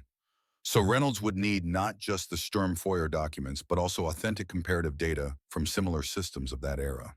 Precisely, Dr. Petrov confirmed. Without a baseline of correct engineering from the period, it would be nearly impossible to identify which elements were sabotaged and which were genuine limitations of 1940s technology. A new possibility formed in Mitchell's mind. What about the Katyusha documentation? Would that provide useful comparative data? Dr. Petrov's eyes widened slightly as she grasped his implication. The propulsion systems were different, but the guidance challenges were similar. In theory, someone with both sets of documents might be able to cross-reference and identify the sabotaged elements in the Sturmfeuer designs. Mitchell's expression hardened. Then the Katyusha documentation is also at risk. Where is it stored?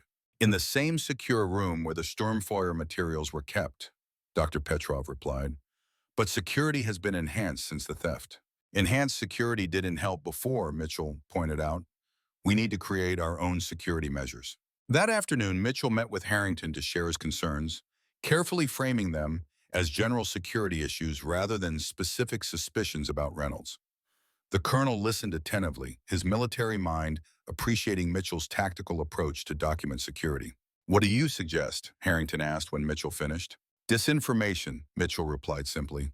Replace the actual Katyusha technical documentation with altered copies. Keep the originals in a separate location known only to you. Harrington considered the proposal. That's an unusual step for a museum exhibition. These are unusual circumstances, Mitchell countered. A theft has already occurred. Protecting the remaining historical artifacts should be our priority. After some discussion, Harrington agreed to the plan. By that evening, the authentic Katyusha documents had been secretly relocated to the colonel's personal safe, while visually identical but subtly altered copies took their place in the secure room. Only Mitchell, Harrington, and Dr. Petrov knew of the switch. As Mitchell left the museum that night, he noticed a black SUV with tinted windows parked across the street. The vehicle's presence triggered his combat instincts, a potential threat requiring assessment. He altered his route, taking an indirect path to his hotel and watching for signs of surveillance. The SUV did not follow, but its presence had been noted. Back in his hotel room, Mitchell received an encrypted email from Williams containing scanned internal Blackwater documents. The papers detailed a project codenamed Analog Echo, described as a heritage-inspired countermeasure-resistant delivery system. The technical specifications were heavily redacted, but the project timeline showed a recent acceleration of development efforts coinciding exactly with Reynolds' involvement in the museum exhibition. Mitchell forwarded the documents to Dr. Petrov with a simple message. Historical connection? Her reply came within the hour. Terminology and design philosophy consistent with Sturmfeuer concepts. We'll analyze further. A knock at his door interrupted Mitchell's review of the documents. His hand instinctively moved to his hip, where a sidearm would have been during his military days. Old habits died hard. Approaching the door cautiously, he checked through the peephole to see Sarah, her expression tense. Mitchell opened the door, immediately registering his niece's agitation. "What happened?" "Someone broke into my room while I was at dinner," Sarah said, her voice steady despite the circumstances. "Nothing obvious was taken, but my computer had been moved, and my camera case was in a different position than I left it." Mitchell ushered her inside, quickly checking the hallway before closing and locking the door. "Did you bring your equipment with you?" Sarah nodded, patting her shoulder bag. "Never leave home without it." "Good. We need to check for tampering." They spent the next hour examining Sarah's laptop and camera for signs of interference. Mitchell, drawing on his military intelligence training, found a commercially available tracking program installed on the computer and evidence that the memory cards in the camera had been accessed. "They know we're investigating," Mitchell concluded grimly as he removed the tracking software. This was a warning and an intelligence-gathering operation. Sarah's expression showed more anger than fear. "So what do we do?" "We let them think it worked," Mitchell decided. "From now on, we assume everything electronic is compromised. Your laptop and camera are now for show. Only real communication happens face-to-face or through burner phones." The next morning, Mitchell arrived at the museum to find Reynolds in the exhibition hall, examining the partially assembled displays. The corporate executive nodded in greeting, his manner casual, as if they were old friends rather than adversaries. "Robert, I've been meaning to catch up with you. How's the technical content coming along?" Mitchell maintained his professional demeanor. "On schedule. The comparative analysis of the two systems should be ready for review tomorrow." "Excellent," Reynolds smiled. "By the way, I noticed your niece is quite the dedicated filmmaker. She seems to be recording everything about this project." The implied threat was not subtle. Mitchell met Reynolds' gaze directly. "Sarah is thorough. It's what makes her documentaries stand out, accurate in every detail." Reynolds nodded, the smile never reaching his eyes. "Accuracy is important. So is discretion. Historical projects like this often involve sensitive material. Not everything belongs in the public domain." "I couldn't agree more," Mitchell replied evenly. "The truth should always be protected." The double meaning hung in the air between them as Reynolds excused himself to take a phone call. Mitchell watched him go, more convinced than ever that they were engaged in a dangerous game with high stakes. Later that day, Mitchell supervised the installation of the Katyusha launch rail demonstration, a hands-on exhibit that would allow visitors to understand the mechanical principles behind the Soviet weapon system. As he worked, Dr. Petrov approached with a tablet computer, her expression suggesting she had discovered something significant. "I've been analyzing the Blackwater documentation you sent," she said quietly, standing close to Mitchell to avoid being overheard. "The analog ecosystem appears to combine elements from both the Sturmfeuer and Katyusha designs a hybrid approach that leverages the strengths of each." Mitchell examined the technical diagrams she displayed, his expertise in weapon systems allowing him to grasp the implications immediately. "They're creating a modern rocket system with deliberately retro technology to avoid electronic countermeasures." "Precisely," Dr. Petrov confirmed. "But there's something else. Look at this component specification." She zoomed in on a particular section of the document showing material requirements for a guidance system element. The specification called for a specialized alloy with unusual thermal properties. "What am I looking at?" Mitchell asked. "A material that didn't exist in the 1940s, Dr. Petrov explained. It's a modern composite that mimics the properties of materials available during World War II, but with significantly enhanced performance characteristics. It would allow the analog guidance system to function with digital-era precision." Mitchell understood immediately. So they're not just copying the old designs, they're reinventing them with modern materials while maintaining the analog principles that make them resistant to electronic warfare. Yes, but they would need to correct the sabotaged elements of the Sturmfeuer design. Design, Dr. Petrov added, which explains their interest in both document sets. Their conversation was interrupted by Donovan, who approached with news that the interactive sound installation was ready for testing. This exhibit would reproduce the distinctive audio signatures of both rocket systems, allowing visitors to experience the psychological impact that had made these weapons so effective. Mitchell followed Donovan to a separate section of the exhibition hall, his mind still processing the implications of Dr. Petrov's discovery. The sound booth had been carefully engineered to recreate the howling shriek of the Katyusha rockets and the moaning wail of the Nebelwerfer, based on historical recordings enhanced with modern audio technology. "We've calibrated it to be impressive without being traumatic," Donovan explained as he activated the system. "Though I imagine for those who experience the real thing, even this simulation might trigger memories." The sound of the Katyusha rockets filled the booth, multiple projectiles launching in rapid succession, creating that distinctive screaming howl that had terrorized German troops on the Eastern Front. Mitchell felt his heart rate increase involuntarily, his body responding to the sound with ancient combat reflexes. When the recording switched to the Nebelwerfer, the difference was immediately apparent. Where the Katyusha created a chaotic, terrifying shriek, the German weapon produced a lower, more rhythmic wailing sound, equally frightening, but in a different register. Two approaches to the same psychological weapon, Mitchell observed as the recording ended. Different sounds, but the same purpose to break the enemy's will to fight before the rockets even impact. "Exactly the point we want to make in the exhibition," Donovan agreed. "These weren't just delivery systems for explosives, they were weapons that targeted the mind as much as the body." The phrase triggered a realization in Mitchell. "Weapons that targeted the mind," he repeated slowly. "Donovan, do you have the original recordings these were enhanced from?" The engineer nodded. "In the audio archive. They're lower quality, but they capture the essential acoustic signatures." "I need to hear them," Mitchell said with sudden urgency.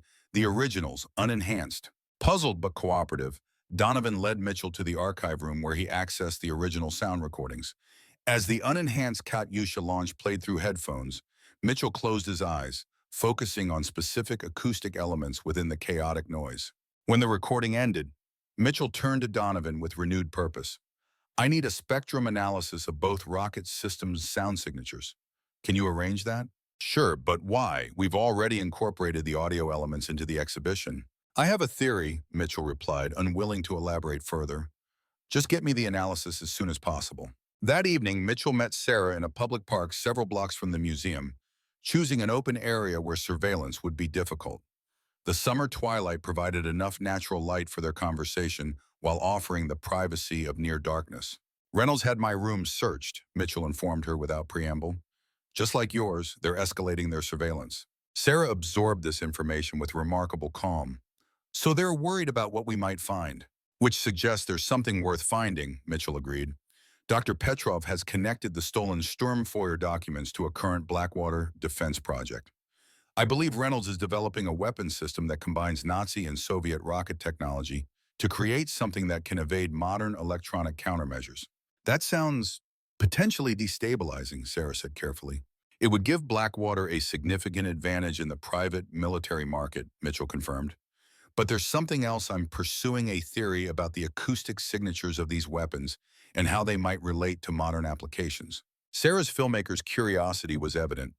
"You think the sound is important beyond historical interest?" "I think it might be central to Reynolds' project," Mitchell replied. "But I need more data to confirm my suspicions." Their conversation was interrupted by the appearance of a jogger who passed uncomfortably close to their bench before continuing down the path. Mitchell watched the figure disappear into the gathering darkness, his instincts registering potential surveillance. "We should head back," he said quietly. Separate routes, standard counter-surveillance procedures. Sarah nodded, having quickly adapted to these cloak and dagger methods. Be careful, Uncle Robert. Reynolds has resources we don't. But we have something he doesn't, Mitchell replied with grim determination. The moral high ground. As Mitchell made his way back to his hotel through an intentionally circuitous route, he considered their position. They had theories and fragments of evidence, but nothing concrete enough to take to authorities. Reynolds remained a step ahead, with corporate resources and apparent immunity from suspicion due to his status as the exhibition's primary benefactor. What they needed was definitive proof, linking Reynolds to the theft and to the weapons development project, a smoking gun that would force official action. As Mitchell entered his hotel, deliberately using a side entrance and checking for surveillance, he realized that the key might lie in the original records of the Sturmfeuer project and the sabotage that Heinrich Muller had confessed to implementing. In his room, Mitchell found an unmarked envelope that had been slipped under his door. Inside was a single sheet of paper containing acoustic spectrum analyses of both the Katyusha and Nebelwerfer sound signatures, along with a brief note in what he recognized as Dr. Petrov's handwriting. You were right. The patterns are deliberate. Mitchell studied the spectrum analysis with growing excitement. The distinctive sounds of both weapon systems showed specific frequency patterns that appeared too regular to be accidental. The Katyusha's shriek contained embedded harmonic relationships that amplified particular frequencies known to create anxiety responses in human subjects. The Nebelwerfer's moan showed similar patterns in different frequency ranges. These weren't just incidental acoustic properties. They were engineered components of the weapon's psychological impact, as deliberately designed as the rockets themselves. And if Reynolds was developing a system that incorporated elements of both historical technologies, the acoustic signature would be a key component of its effectiveness against human targets. Mitchell sat back, the full picture beginning to form in his mind. Reynolds wasn't just after an electronic, countermeasure-resistant delivery system. He was developing a weapon with enhanced psychological impact, combining the terror effects of both historical systems with modern materials and precision. Such a weapon would be particularly valuable in contemporary asymmetric warfare scenarios, where breaking enemy morale could be as important as physical destruction. It would also be highly marketable to authoritarian regimes seeking to suppress civilian unrest, potentially crossing ethical and legal boundaries regarding psychological warfare. Mitchell added this new information to his secure notes, the case against Reynolds building piece by piece.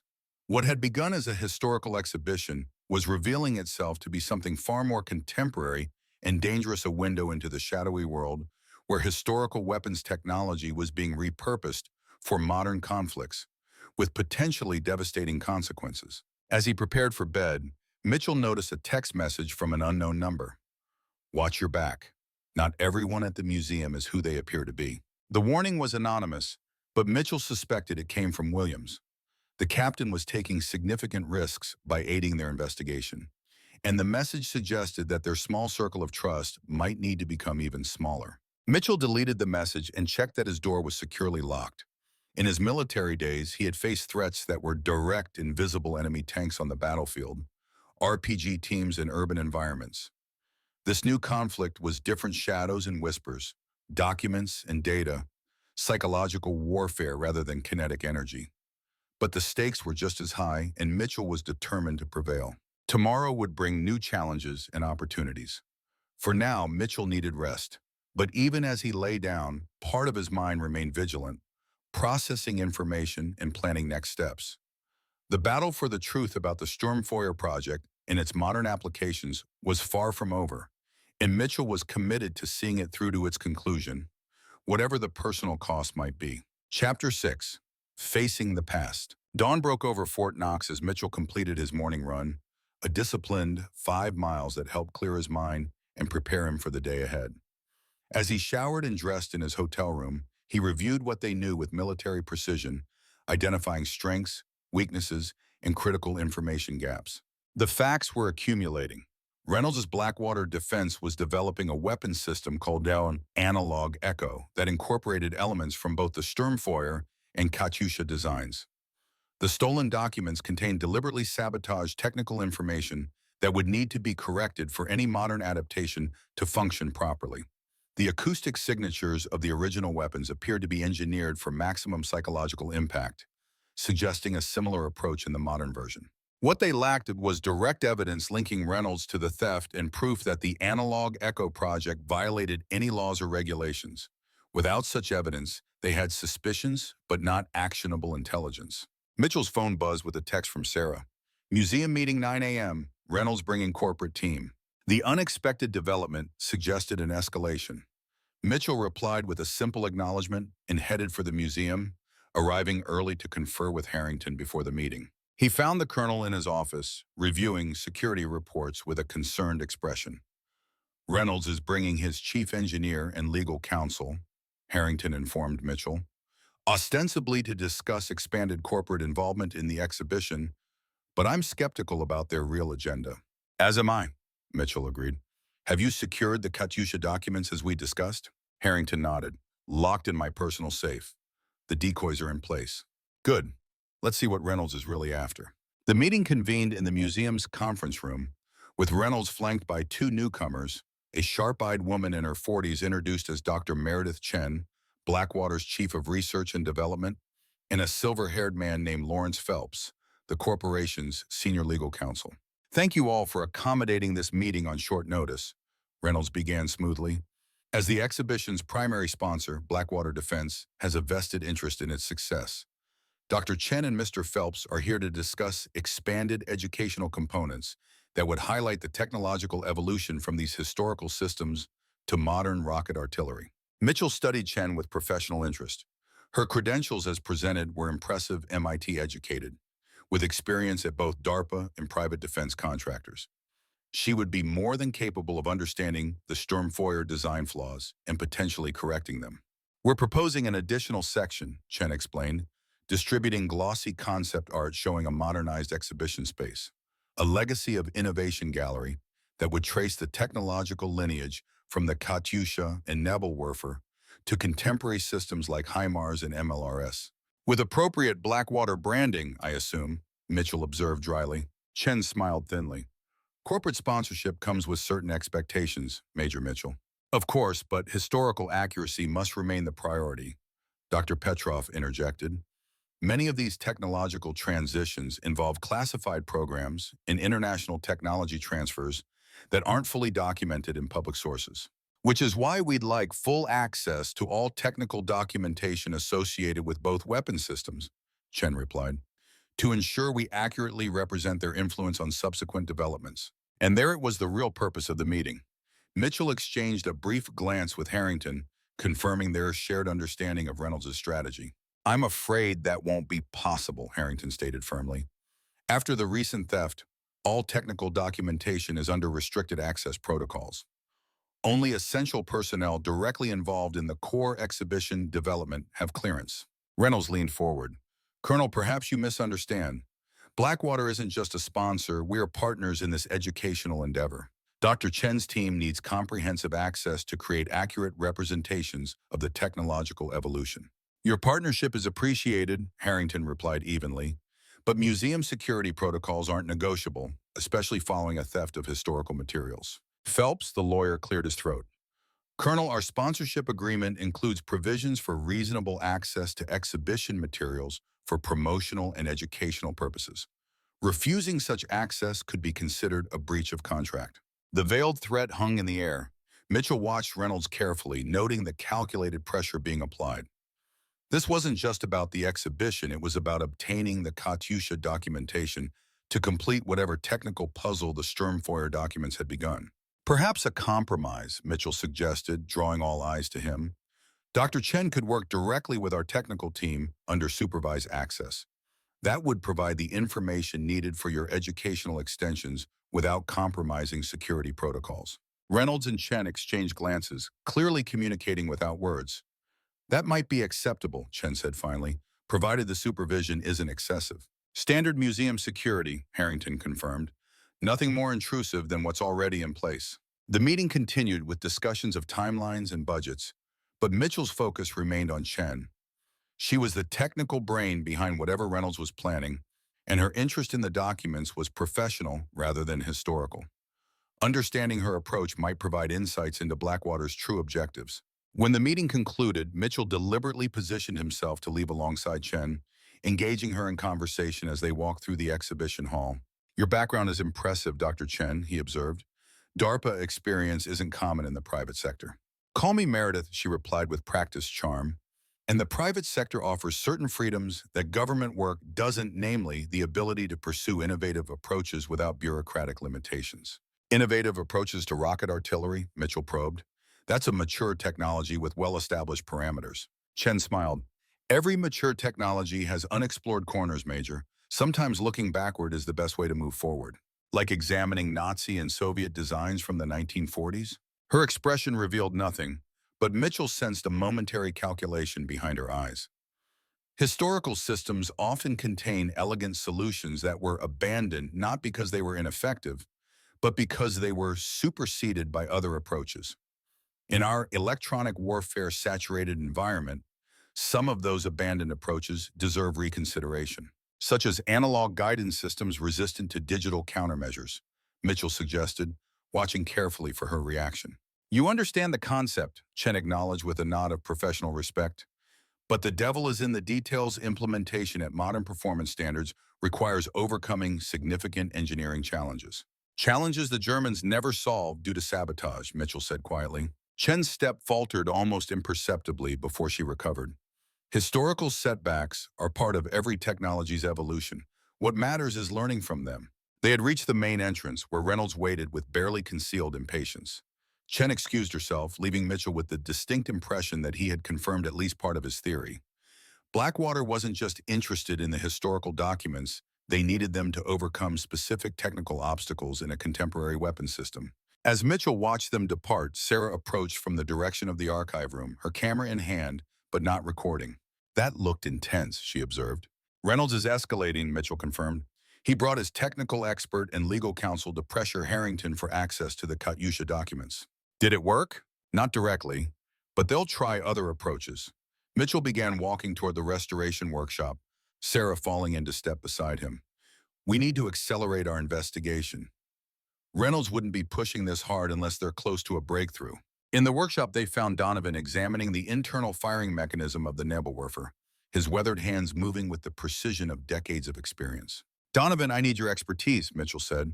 If someone were adapting these historical rocket designs for modern use, what would be the critical technical challenges? The engineer looked up, considering the question. Besides the obvious materials science updates? Probably the guidance systems. Both these weapons were essentially ballistic once fired minimal and flight corrections. Modern precision expectations would require sophisticated guidance that wouldn't compromise the launch dynamics. And if you were trying to maintain analog rather than digital guidance to resist electronic countermeasures, Donovan's eyes narrowed with interest. That's an intriguing problem. You'd need to develop mechanical or basic electronic systems that could achieve digital-era precision without digital vulnerabilities, possibly using gyroscopic stabilization with modern materials or inertial guidance systems hardened against EMP and signal jamming.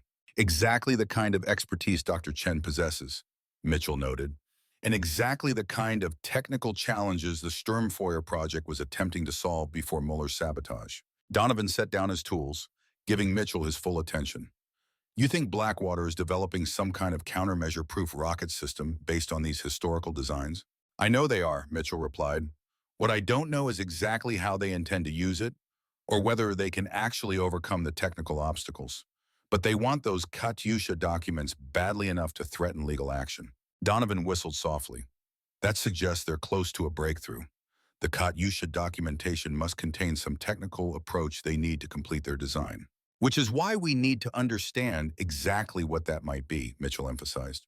What specific elements of the Soviet design would complement the German approach to create a viable modern system? As Donovan considered this technical puzzle, Dr. Petrov entered the workshop, her expression suggesting she had news to share.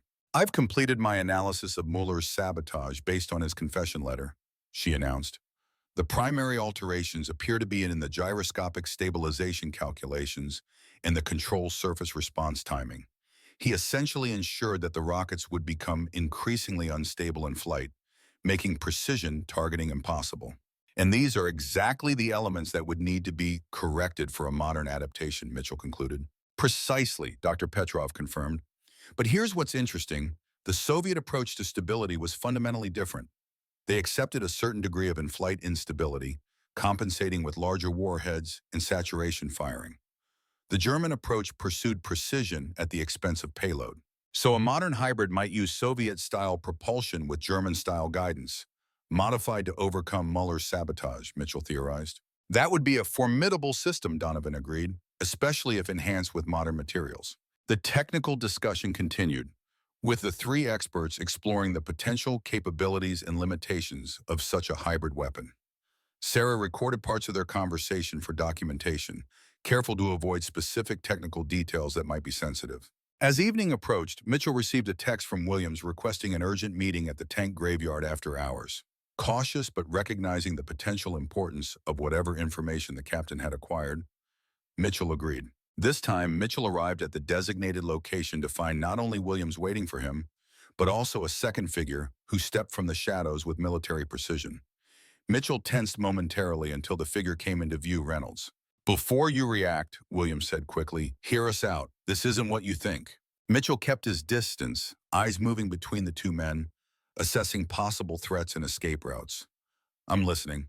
Reynolds stepped forward, his customary corporate smoothness replaced by an intensity Mitchell remembered from their days in combat. "I know you've been investigating me, Robert. You think I stole the Sturmfeuer documents to develop weapons for Blackwater. The evidence points that way," Mitchell replied evenly. "The evidence is incomplete," Reynolds countered. "Yes, Blackwater is developing the analog ecosystem. Yes, it incorporates elements from both historical designs. But we're not the ones who stole the documents." Mitchell's eyes narrowed with skepticism. "You expect me to believe that?" "I expect you to follow the evidence," Reynolds replied. "Captain Williams has been reporting to you because he genuinely believed I was behind the theft. I allowed it because I needed to know who was running a parallel operation." Williams looked uncomfortable but nodded confirmation. "When I told him about our suspicions, he showed me internal security reports that suggest someone else accessed the Sturmfeuer documents. Someone using Blackwater credentials but not authorized by Reynolds. Corporate espionage," Reynolds continued. "Someone inside my organization is working with outside interests, using my legitimate interest in historical rocket artillery as cover for their own operation." Mitchell maintained his skeptical stance. "Convenient explanation. Any evidence to support it?" Reynolds produced a tablet and handed it to Mitchell. "Server access logs showing document downloads from Blackwater's secure research database times and authentication codes that don't match any of my team's activities. And this." He swiped to a new screen showing security camera footage from the museum parking lot the night of the theft. A figure that Mitchell recognized as Jackson, the security guard, was seen transferring a package to someone in a car registered not to Blackwater, but to a shell company that Reynolds claimed was linked to a foreign defense contractor. "They're using my company's reputation and resources to develop their own version of the technology," Reynolds explained, genuine anger evident in his voice. "And they're making me the fall guy." Mitchell studied the evidence, his military mind processing the new information. "If this is true, why come to me now? Why not handle it internally?" "Because you're the only one with the technical expertise and the museum access to help me identify what they're really after," Reynolds admitted. "And because despite our history, I know you care about keeping dangerous weapons out of the wrong hands." The irony was not lost on Mitchell. "That's why I stopped you from firing on surrendering Iraqi forces." Reynolds' expression tightened, old wounds still evident. "I maintain that I saw hostile intent that day, but that's not the point now. Whatever happened between us, we're facing a common threat. Someone is developing an unregulated weapon system based on Nazi technology, and they're using my company as cover." Mitchell considered his options. The evidence Reynolds presented was compelling, but not definitive. It could be an elaborate deception to gain his cooperation and access to the remaining documents. "I'll need to verify this independently," Mitchell said finally, "and you'll need to be completely transparent about Blackwater's analog echo project." "Agreed," Reynolds replied without hesitation. "I'll provide full technical specifications and development timelines. In return, I need your help identifying exactly what they stole and what they might be planning to do with it." Williams looked between the two former adversaries, clearly uncomfortable with his position as intermediary. If you two are going to work together, we need operational security. No electronic communications, no paper trail. Mitchell nodded his agreement. Face-to-face meetings only, with counter-surveillance precautions. And I'll need to bring Dr. Petrov into this. She's the only one who fully understands the Soviet technical documentation. No one else, Reynolds insisted. Not even your niece. The fewer people who know, the safer everyone will be. Mitchell shook his head. Sarah stays involved. She's already documented most of this. And she has footage no one else has access to. Besides, I trust her completely. After a moment's consideration, Reynolds nodded reluctantly. Fine, but we move quickly. Based on what was stolen and the expertise needed to implement it, I estimate they could have a functional prototype within weeks. As the unlikely alliance took shape in the shadow of decommissioned tanks, Mitchell felt the weight of the situation. He was potentially partnering with the man whose actions had ended his military career to prevent a weapon based on Nazi technology from falling into unknown hands. The historical irony was not lost on him, the ghosts of World War II continuing to influence modern conflicts through the legacy of their terrible innovations. Whatever personal feelings he harbored toward Reynolds, the mission now transcended their past conflict. The weapons technology that had fascinated Mitchell throughout his career now presented a threat that required his expertise to counter. As he had done as a tank commander, Mitchell would focus on the objective, setting aside personal considerations for the greater good. The hunt for the stolen legacy of the Sturmfeuer project had entered a new phase, one that would test not only Mitchell's technical knowledge but also his capacity for trust and forgiveness. The battle lines had been redrawn, and the former adversaries now faced a common enemy, one as shadowy and elusive as the howling rockets that had terrorized battlefields nearly a century before. The morning sun cast long shadows across the Patton Military Museum grounds as Mitchell arrived for what promised to be a pivotal day.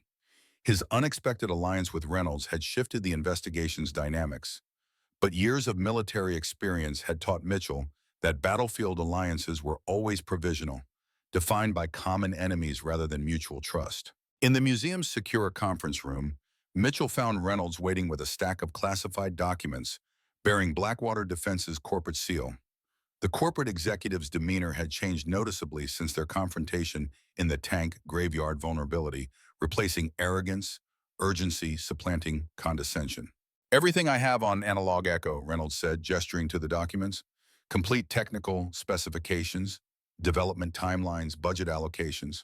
Mitchell approached cautiously, his skepticism evident. Why the sudden transparency? Because time is running out, Reynolds replied, his voice tight with controlled tension.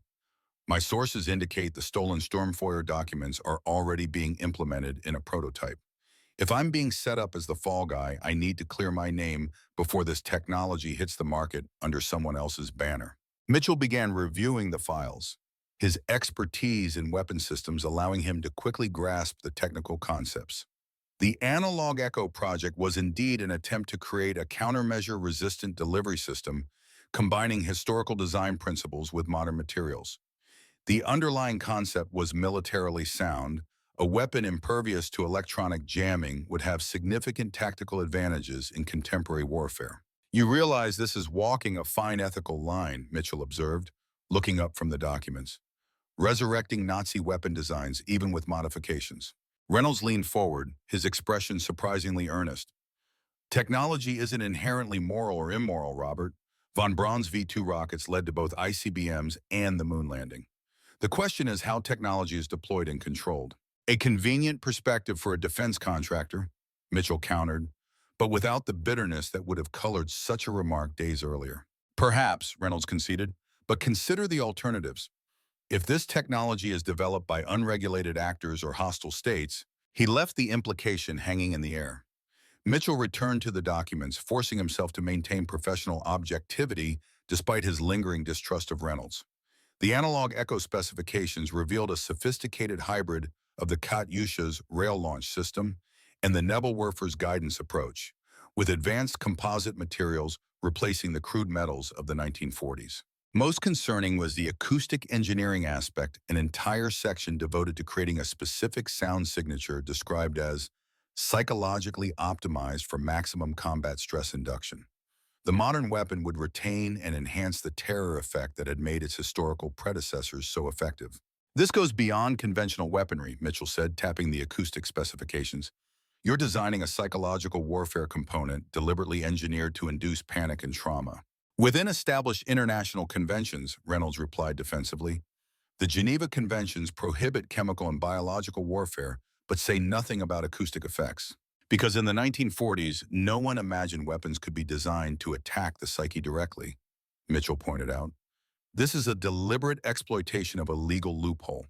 Their debate was interrupted by Sarah's arrival, followed shortly by Dr. Petrov and Captain Williams. Each brought additional pieces of intelligence. Sarah had identified the security guard Jackson in multiple meetings with a known arms dealer. Under Petrov had discovered Soviet archives suggesting that Katyusha's acoustic properties were deliberately engineered. Williams had confirmed unauthorized access to Blackwater servers from an external location. The group spent the morning consolidating their information, building a comprehensive picture of what appeared to be a sophisticated operation to steal both the Sturmfeuer and Katyusha technical documentation for illicit weapons development. The question remains, Mitchell said as they reviewed their findings. Who's behind this? A rival defense contractor? Foreign intelligence? I have a theory, Dr. Petrov offered, her expression grave. The patterns of access, the technical expertise required, the specific interest in acoustic engineering all point to a particular organization. She pulled up a file on her tablet, displaying the logo of Phoenix Dynamics, a defense contractor specializing in non-conventional combat solutions, according to their corporate materials. Their CEO is Richard Voss, Petrov continued, showing a photograph of a stern-faced man in his 50s, former special operations with extensive experience in psychological warfare. His company has been attempting to enter the rocket artillery market for years without success. Reynolds studied the image with growing comprehension. Of course, Voss approached Blackwater about a partnership last year. When we declined, he became unpleasantly competitive. More than competitive, Williams added. Phoenix Dynamics has been investigated twice for corporate espionage, though charges were never filed due to lack of evidence. Mitchell considered this new information, the tactical part of his mind already forming response options. If Voss has the stolen documents and is developing his own version of analog echo, we need proof before we can involve federal authorities. I might have something, Sarah said, pulling out her camera. Remember when I was filming the security footage? I caught Jackson, the security guard, making a call right after accessing the document room. I enhanced the audio. She played the recording, the guard's voice barely audible. Package secured, delivery to Phoenix at Burrows 600 tomorrow. That's today, Mitchell realized, checking his watch. The documents could already be at Phoenix Dynamics. Not necessarily, Reynolds countered. If they're using standard corporate security protocols, valuable intelligence would be delivered to a secure off-site location first for authentication and processing. Mitchell nodded, his military instincts engaging. A dead drop or intermediary handoff. Standard espionage procedure. Which means we have a narrow window to intercept, Williams concluded. The group quickly formulated a plan. Reynolds would use his corporate connections to track unusual activity at Phoenix Dynamics facilities. Williams would monitor security at the museum for any sign of Jackson's return. Sarah would continue reviewing her footage for additional clues about the handoff location. Dr. Petrov would analyze the Sturmfeuer and Katyusha documents to determine exactly what technical information the thieves were seeking. Mitchell found himself in the unfamiliar position of coordinating a civilian intelligence operation, applying battlefield tactics to corporate espionage. As the others dispersed to their tasks, he remained with Reynolds in the conference room, the two former adversaries now reluctantly aligned. This is bigger than our personal history, Mitchell acknowledged, breaking a long silence. Reynolds nodded.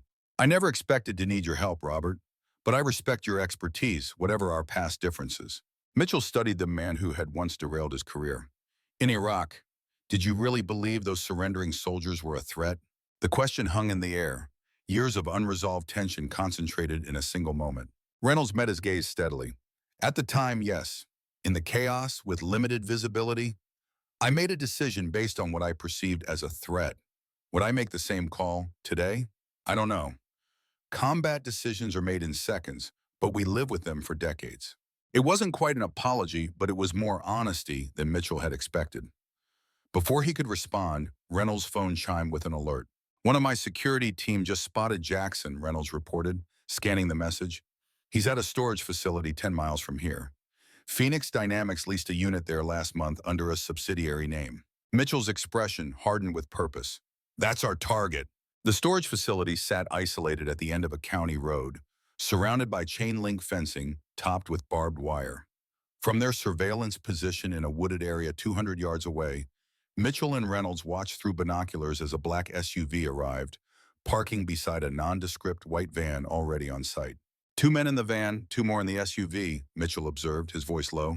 Standard security formation. They're expecting a handoff. They had called in Williams and Sarah as backup, creating a small but determined team. Their plan was simple: document the exchange, identify the stolen documents, then alert federal authorities with actionable evidence. Remember, this is surveillance only, Mitchell cautioned the group. We need proof of possession, not a confrontation. Sarah adjusted her camera, ensuring its telephoto lens was properly focused. I've got a clear view of the entrance. If they bring out documents, I'll get it on video. They didn't have to wait long. Jackson emerged from the SUV carrying a slim attaché case that presumably contained the stolen materials. A tall man in a tailored suit stepped out of the van to meet him, Richards Voss himself, appearing to personally oversee the transaction. That's unexpected, Reynolds whispered. Voss doesn't usually handle field operations, which means these documents are extremely valuable to him, Mitchell concluded. Sarah filmed steadily as the case changed hands, capturing clear footage of the exchange. Voss opened the case briefly, examining its contents with evident satisfaction before handing Jackson an envelope. Payment, Williams surmised. We've got the complete transaction on camera. Mitchell was about to signal their withdrawal when movement at the facility's entrance caught his attention. A third vehicle was arriving, a sleek European sports car that seemed out of place in the rural setting. This wasn't part of the pattern, he muttered, raising his binoculars for a better view. The car's driver remained inside, but the passenger door opened to reveal Dr. Meredith Chen, Blackwater's chief of research. Reynolds stiffened beside him. What the hell is Chen doing here? They watched in stunned silence as Chen approached Voss, their body language suggesting familiarity rather than hostility. After a brief conversation, Voss handed her the attaché case, which she examined with professional scrutiny. Your chief engineer is working with Phoenix Dynamics, Mitchell stated flatly, the betrayal now evident. Reynolds' face hardened with cold fury. She has access to all of Blackwater's research. She could fill in whatever gaps exist in the stolen documents. This changes everything, Mitchell decided, assessing the new tactical situation. We're not just dealing with stolen historical documents anymore. This is active corporate espionage with potential national security implications. As they watched, Chen, Voss, and Jackson move toward the storage unit, unlocking it to reveal what appeared to be a temporary workspace with computers and technical equipment. The group disappeared inside, taking the documents with them. They're creating a secure environment to analyze the materials, Mitchell surmised. Once they leave, that evidence could disappear forever. Reynolds pulled out his phone. I'm calling in Blackwater Security. We can have a team here in 20 minutes. Mitchell placed a restraining hand on his arm. And risk a firefight? There's a better way. He turned to Williams. Captain, it's time to involve official channels. Can you call your Army intelligence contact? Williams nodded grimly. They can have a federal task force here in 30 minutes, with proper warrants and jurisdiction. What if they destroy the evidence before authorities arrive? Sarah asked. They won't, Mitchell assured her. They need time to digitize and analyze those documents. From a tactical perspective, they'll feel secure in this remote location. That gives us a window. The next half hour was a masterclass in strategic patience as they maintained surveillance while Williams coordinated with federal authorities. Mitchell observed the storage facility with the same calm focus he had once applied to battlefield situations, noting personnel movements and security patterns. When the federal task force arrived, their approach was swift and professional, black SUVs converging on the facility from multiple directions, giving the occupants no chance for escape. Mitchell's team watched from their position as agents secured the perimeter and apprehended the suspects without a shot being fired. The operations leader, a stern woman in a dark suit who identified herself only as Agent Carter, approached Mitchell's group as they emerged from their surveillance position. Major Mitchell, she acknowledged with a nod. Captain Williams briefed us on the situation. We've secured the documents and detained all suspects. Dr. Chen had access to classified defense technologies at Blackwater, Mitchell explained. This goes beyond corporate theft. Agent Carter's expression remained professionally neutral. We're aware of the implications.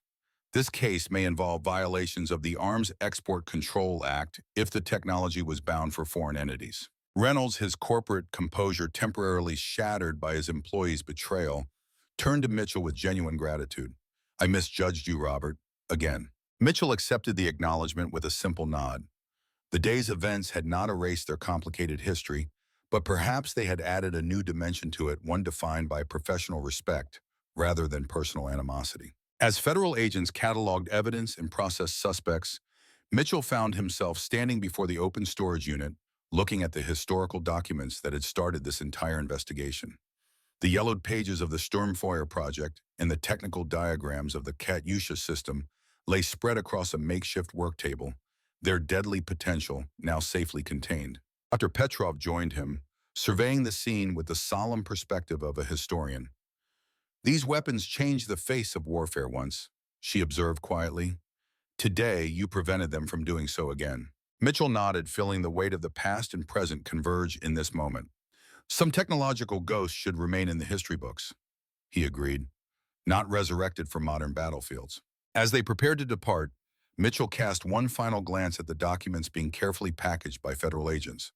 The howling rockets of World War II had fallen silent decades ago, their distinctive acoustic signatures preserved only in archives and memories. Thanks to today's intervention, they would not find new voice in the conflicts of the 21st century. The historical exhibition at the Patton Museum would proceed as planned, telling the story of these revolutionary weapon systems while keeping their most dangerous secrets safely confined to the past where they belonged. Chapter 8. Legacy and Atonement. 3 weeks after the arrests at the storage facility, Mitchell stood in the completed exhibition hall of the Patton Museum, surveying what had become the most anticipated military history installation in recent memory. The gleaming Katyusha and naval warfare systems stood as centerpieces, surrounded by interactive displays, historical photographs, and educational panels that Mitchell had personally overseen. "Quite impressive," Harrington remarked, joining him in the final inspection. "You've created something special here, Robert." Mitchell nodded in acknowledgement, his attention drawn to a particular display case containing Heinrich Muller's confession letter. The museum had decided to make it a focal point of the exhibition, highlighting the human element behind the technology, a German officer choosing conscience over duty in the war's final days. "It's important that visitors understand these weren't just machines," Mitchell explained. "They were expressions of human ingenuity twisted toward destruction, but also capable of inspiring acts of moral courage." The investigation had concluded with multiple indictments. Jackson and Chen faced federal charges for theft of national defense information and corporate espionage.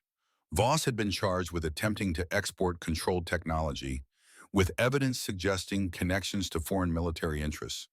The case had sent shockwaves through the defense industry, prompting renewed scrutiny of private contractors' access to historical military technology. Reynolds had emerged chastened but legally unscathed, his cooperation with federal authorities earning him immunity from prosecution. Blackwater Defense had implemented stringent new security protocols and abandoned the analog Echo project entirely, focusing instead on conventional defense systems with appropriate oversight. As for Mitchell himself, the experience had transformed his life in unexpected ways. His expertise during the investigation had earned him consulting offers from multiple government agencies, and his technical analysis of the Sturmfeuer and Katyusha systems had been published in a prestigious military history journal. After years of self-imposed isolation, he found himself reluctantly re-engaging with the world he had once left behind. "Uncle Robert," Sarah called, approaching with her camera.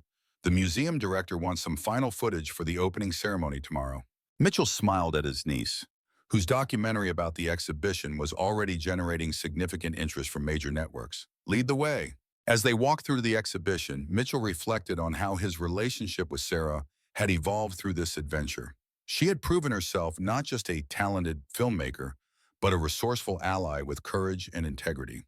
Her documentary would tell the story of these historical weapon systems while subtly conveying the ethical complexities surrounding military technology past and present. "By the way," Sarah mentioned casually as they passed a display on acoustic engineering, "I received an interesting call from the Smithsonian yesterday. They're planning an exhibition on psychological warfare through history and want to consult with both of us." Mitchell raised an eyebrow. "Both of us?" Apparently, your historical expertise and my documentary approach make us an ideal interdisciplinary team, she replied with a grin. What do you think? Ready for another museum adventure? Before Mitchell could respond, he noticed a familiar figure examining the Nebelwerfer display with professional interest. Reynolds, dressed in civilian clothes rather than his usual corporate attire. Give me a moment, Mitchell told Sarah, approaching his former adversary with measured steps. Reynolds looked up as he approached, a flicker of uncertainty crossing his face before settling into cautious respect. The exhibition turned out well, he observed. Your technical knowledge really shows in the educational components. Mitchell acknowledged the compliment with a nod.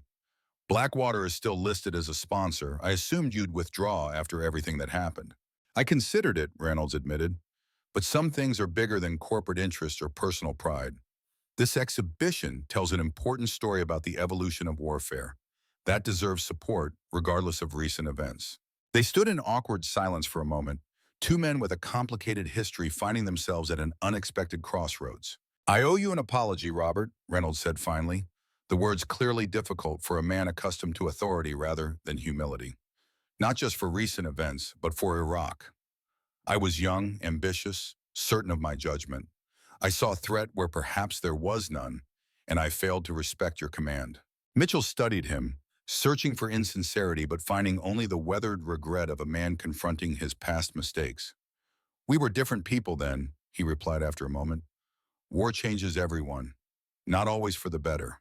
And afterward, the congressional hearing, your forced retirement. Reynolds hesitated, genuine discomfort evident in his posture. I leveraged my father's connections to protect my career at your expense. That was inexcusable. Mitchell had waited 15 years for this acknowledgement. Now that it had arrived, he found the anger he had nursed for so long strangely diminished, replaced by a weary recognition of shared humanity. We can't change the past, he said simply, but we can learn from it. Reynolds nodded, accepting the neither absolution nor rejection, but something more nuanced, the beginning of a potential reconciliation based on truth rather than pretense. The museum is establishing a veteran consultation program for historical exhibitions, Mitchell continued, changing the subject. They've asked me to head it. We could use someone with your operational experience, particularly for modern conflict displays. The offer hung in the air between them, representing not friendship, but professional respect, a bridge across the chasm of their shared history. I'd be honored, Reynolds replied after a moment's consideration, though I suspect we'll disagree on interpretations. Probably, Mitchell acknowledged with the hint of a smile. But honest disagreement is valuable in historical analysis. Keeps the narrative from becoming too simple. As Reynolds departed, Mitchell rejoined Sarah, who had diplomatically kept her distance during the exchange. That looked intense, she observed, her filmmaker's eye always alert for human drama. 15 years of history doesn't resolve itself in one conversation, Mitchell replied. But it's a start. The remainder of the day passed in a flurry of final preparations for the exhibition's opening. Mitchell found himself genuinely proud of what they had accomplished, transforming these instruments of destruction into tools for education and reflection. Visitors would learn not just about the technical innovations of the Katyusha and Nebelwerfer, but about their human impact, the psychological dimensions of warfare, and the ethical questions that military technology continues to raise. That evening, after the museum staff had departed, Mitchell requested a few moments alone in the exhibition hall. Standing between the two rocket systems in the quiet dimness, he found himself contemplating not just these historical artifacts, but his own journey over the past weeks. He had arrived at the Patton Museum a reluctant participant, wounded by the past and wary of re-engagement. He would leave as something different, a man reconnected to his expertise and passion, with new purpose and unlikely allies. The ghosts of the past had not been banished, but perhaps they had been acknowledged in ways that allowed forward movement. Mitchell's phone vibrated with a text message from Dr. Petrov. Channel 5 just ran a story on our exhibition. They're calling it groundbreaking and historically significant. Congratulations, colleague. He smiled at the message, appreciating how their professional relationship had evolved from initial skepticism to mutual respect. Dr. Petrov's expertise had been crucial to understanding the technical aspects of the historical weapons, and her perspective as the descendant of a Soviet rocket engineer had added valuable dimension to the exhibition's narrative. As Mitchell prepared to leave, his attention was drawn to a small, easily overlooked display He had personally insisted on including a simple photograph showing German civilians huddled in a bomb shelter, faces contorted with fear as rocket artillery fell on their city. Beside it, a similar image of Russian villagers experiencing German rocket attacks, their expressions mirroring the same primal terror. This, to Mitchell, was the most important lesson of the exhibition, that beyond the technical specifications and tactical advantages, weapons ultimately affected human beings. Their terror, their suffering, their resilience, these were the true constants of warfare, regardless of which side deployed the more advanced technology. Tomorrow, the exhibition would open to the public. Visitors would marvel at the engineering, perhaps even admire the deadly efficiency of these historical weapon systems. But if Mitchell had succeeded in his curatorial approach, they would also leave with questions about the human cost of military innovation, questions that remained as relevant in the age of drones and cyber warfare as they had been when the first Katyusha rockets howled toward German lines. For Mitchell, this represented a fitting closure to his long military career, a final mission completed not on the battlefield but in the realm of historical memory and public education. He had helped ensure that these weapons of the past would serve the present not through renewed destruction, but through the preservation of hard-won wisdom about the true nature of warfare. As he turned to leave, Mitchell cast one final glance at the Katyusha and Nebelwerfer, their silhouettes stark against the dim exhibition lighting. The echo of thunder from these historical weapons had been preserved in ways that honored their technological significance while remembering their human cost. That balance, Mitchell reflected, was perhaps his most important contribution, a soldier's perspective tempered by years of reflection, now shared with future generations. Chapter 9. Echo of History. 6 months after the Patton Museum exhibition's triumphant opening, Mitchell sat on the porch of his Texas ranch house, watching the sunset paint the horizon in shades of amber and gold. Beside him, an open laptop displayed the latest visitor statistics for Thunder from Above, the revolutionary impact of rocket artillery, attendance numbers that had exceeded even the most optimistic projections, with educational groups booking tours months in advance. The exhibition had garnered national attention, praised for its technical accuracy and ethical nuance. Military historians appreciated its detailed analysis of the technological innovations, while educators valued its thoughtful exploration of warfare's psychological dimensions. Mitchell had received numerous speaking invitations from universities and military academies, his expertise suddenly in demand after years of deliberate obscurity. The sound of tires on gravel announced a visitor, an increasingly common occurrence as Mitchell's self-imposed isolation gradually gave way to selective re-engagement. He recognized Sarah's car, here for their weekly dinner, a new tradition born from their shared adventure. "Special delivery," she announced, climbing the porch steps with a large envelope in hand. "Hot off the press." Mitchell opened the package to find the first printed copy of Sarah's documentary companion book, Echo of Thunder, The Legacy of World War II Rocket Artillery. His name appeared alongside hers on the cover, recognizing his contribution as technical consultant and historical advisor. "It's official," Sarah said, settling into the adjacent rocking chair. "We're published authors." Mitchell flipped through the book, noting the careful balance of historical photographs, technical diagrams, and personal accounts from veterans who had experienced these weapons in combat. The final chapter addressed the attempted weaponization of the historical technology, though with names and specific details altered to comply with ongoing legal proceedings. "The Smithsonian called again," Sarah mentioned casually. "They're very persistent about that psychological warfare exhibition, said they'd work around your schedule." Mitchell smiled slightly. "I'm considering it." This represented a significant shift from the man who had initially refused Harrington's invitation 6 months earlier. The museum project had reawakened something in Mitchell, not just his passion for military history, but his sense of purpose. After years of withdrawal, he had found unexpected fulfillment in educating the public about warfare's realities, both technical and human. "How's the Veterans Program coming along?" Sarah asked, referring to Mitchell's newest project, a consultation service helping museums accurately represent military experiences in their exhibitions. "Growing faster than expected," Mitchell replied. "We've got 20 former service members involved now, spanning conflicts from Vietnam to Afghanistan. Reynolds recruited several from his corporate network." The mention of Reynolds no longer carried the tension it once had.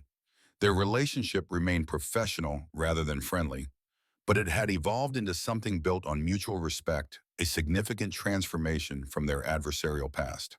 And Dr. Petrov? Sarah inquired with a knowing smile. Mitchell's expression softened almost imperceptibly. Elena is consulting with the Imperial War Museum in London. We've been comparing notes on their rocket artillery collection. Sarah raised an eyebrow at his use of the historian's first name, but refrained from comment. Mitchell's personal life had been solitary for so long that any change warranted patience rather than teasing. Their conversation was interrupted by Mitchell's phone, a video call from Harrington. "Robert," the colonel greeted him, his image slightly pixelated on the small screen. "Sorry to interrupt your evening, but I thought you'd want to hear this immediately. The federal case concluded today with guilty pleas across the board." Mitchell straightened, his attention sharpening. "All of them?" "Jackson, Chen, Voss, and 3 Phoenix Dynamics executives," Harrington confirmed. Evidence of attempted technology transfer to foreign entities was substantial enough that prosecutors pushed for maximum sentences. "What about the documents?" Mitchell asked, concerned about the potential for future exploitation. "Classified and secured," Harrington assured him. "Both the Sturmfeuer and Katyusha technical materials have been placed under national security protection. They won't be accessible to private contractors again." Mitchell nodded with satisfaction. The dangerous legacy of these historical weapons would remain properly contained in secure archives rather than corporate weapons labs. Their exhibition at the Patton Museum featured detailed replicas and carefully curated information, educational, but not enough to enable reconstruction. After concluding the call, Mitchell and Sarah moved inside for dinner, their conversation turning to future projects and possibilities. Mitchell's kitchen, once Spartan and barely used, now showed signs of regular cooking and entertaining, a physical manifestation of his gradual re-engagement with life. "I received an interesting proposal today," Mitchell mentioned as they cleared the dishes. "The War College wants me to teach a seminar series on the ethical implications of historical weapons technology in modern warfare." Sarah looked up with surprise. "Teaching? That's a significant commitment." "1 semester initially," Mitchell clarified. "It would mean temporarily relocating to Pennsylvania." "You're considering it," Sarah observed. Not a question, but a recognition. Mitchell nodded thoughtfully. "These past months have shown me that isolation isn't the answer. My experiences, my knowledge, they have value beyond my personal use. Perhaps it's time to share them more formally." This revelation represented the culmination of Mitchell's journey from reluctant consultant to engaged educator. The man who had once hidden from his past now considered its lessons worth sharing with future military leaders. Later that evening, after Sarah had departed, Mitchell returned to his study, a room transformed from a shrine to solitude into a working historian's space. Books and papers covered the desk. Correspondence from museums and universities awaited response, and the walls now featured framed photographs from the exhibition opening. One image in particular drew his attention, a moment captured by Sarah's camera during the Veterans Preview Night. It showed an elderly German visitor and a Russian man of similar age, both former soldiers, standing together before the Katyusha and Nebelwerfer displays. Despite having once fought on opposite sides, they were engaged in animated conversation, sharing experiences across the boundaries of language and historical enmity. This, to Mitchell, embodied the exhibition's highest purpose, not just education, but reconciliation. The weapons that had once divided these men in mortal combat now united them in shared reflection, an evolution from instruments of war to catalysts for understanding. Mitchell turned to his computer, opening the file containing his draft syllabus for the War College seminar. The course would explore not just the technical evolution of battlefield technology, but the ethical challenges each innovation presented. From medieval crossbows to cyber warfare, each advance required new moral frameworks and battlefield protocols, considerations as relevant to tomorrow's conflicts as to yesterday's. As he refined the document, Mitchell reflected on his own evolution. 6 months ago, he had been a man defined by a single moment of conflict with Reynolds during the Gulf War, his identity frozen in that point of professional trauma. Now he had reclaimed the broader narrative of his life and expertise, finding purpose in education rather than isolation. The ancient weapons that had drawn him back into the world would soon be teaching new generations about warfare's complex realities. The Katyusha and Nebelwerfer, with their distinctive howling voices, had fallen silent decades ago on the battlefields of World War II. But their echo continued through history, transformed from the thunder of destruction to the resonance of understanding. Mitchell added a final component to his syllabus, a field trip to the Patton Museum, where his students would experience firsthand the exhibition he had helped create. They would stand before these historical weapons just as he had, contemplating the ingenuity and devastation they represented.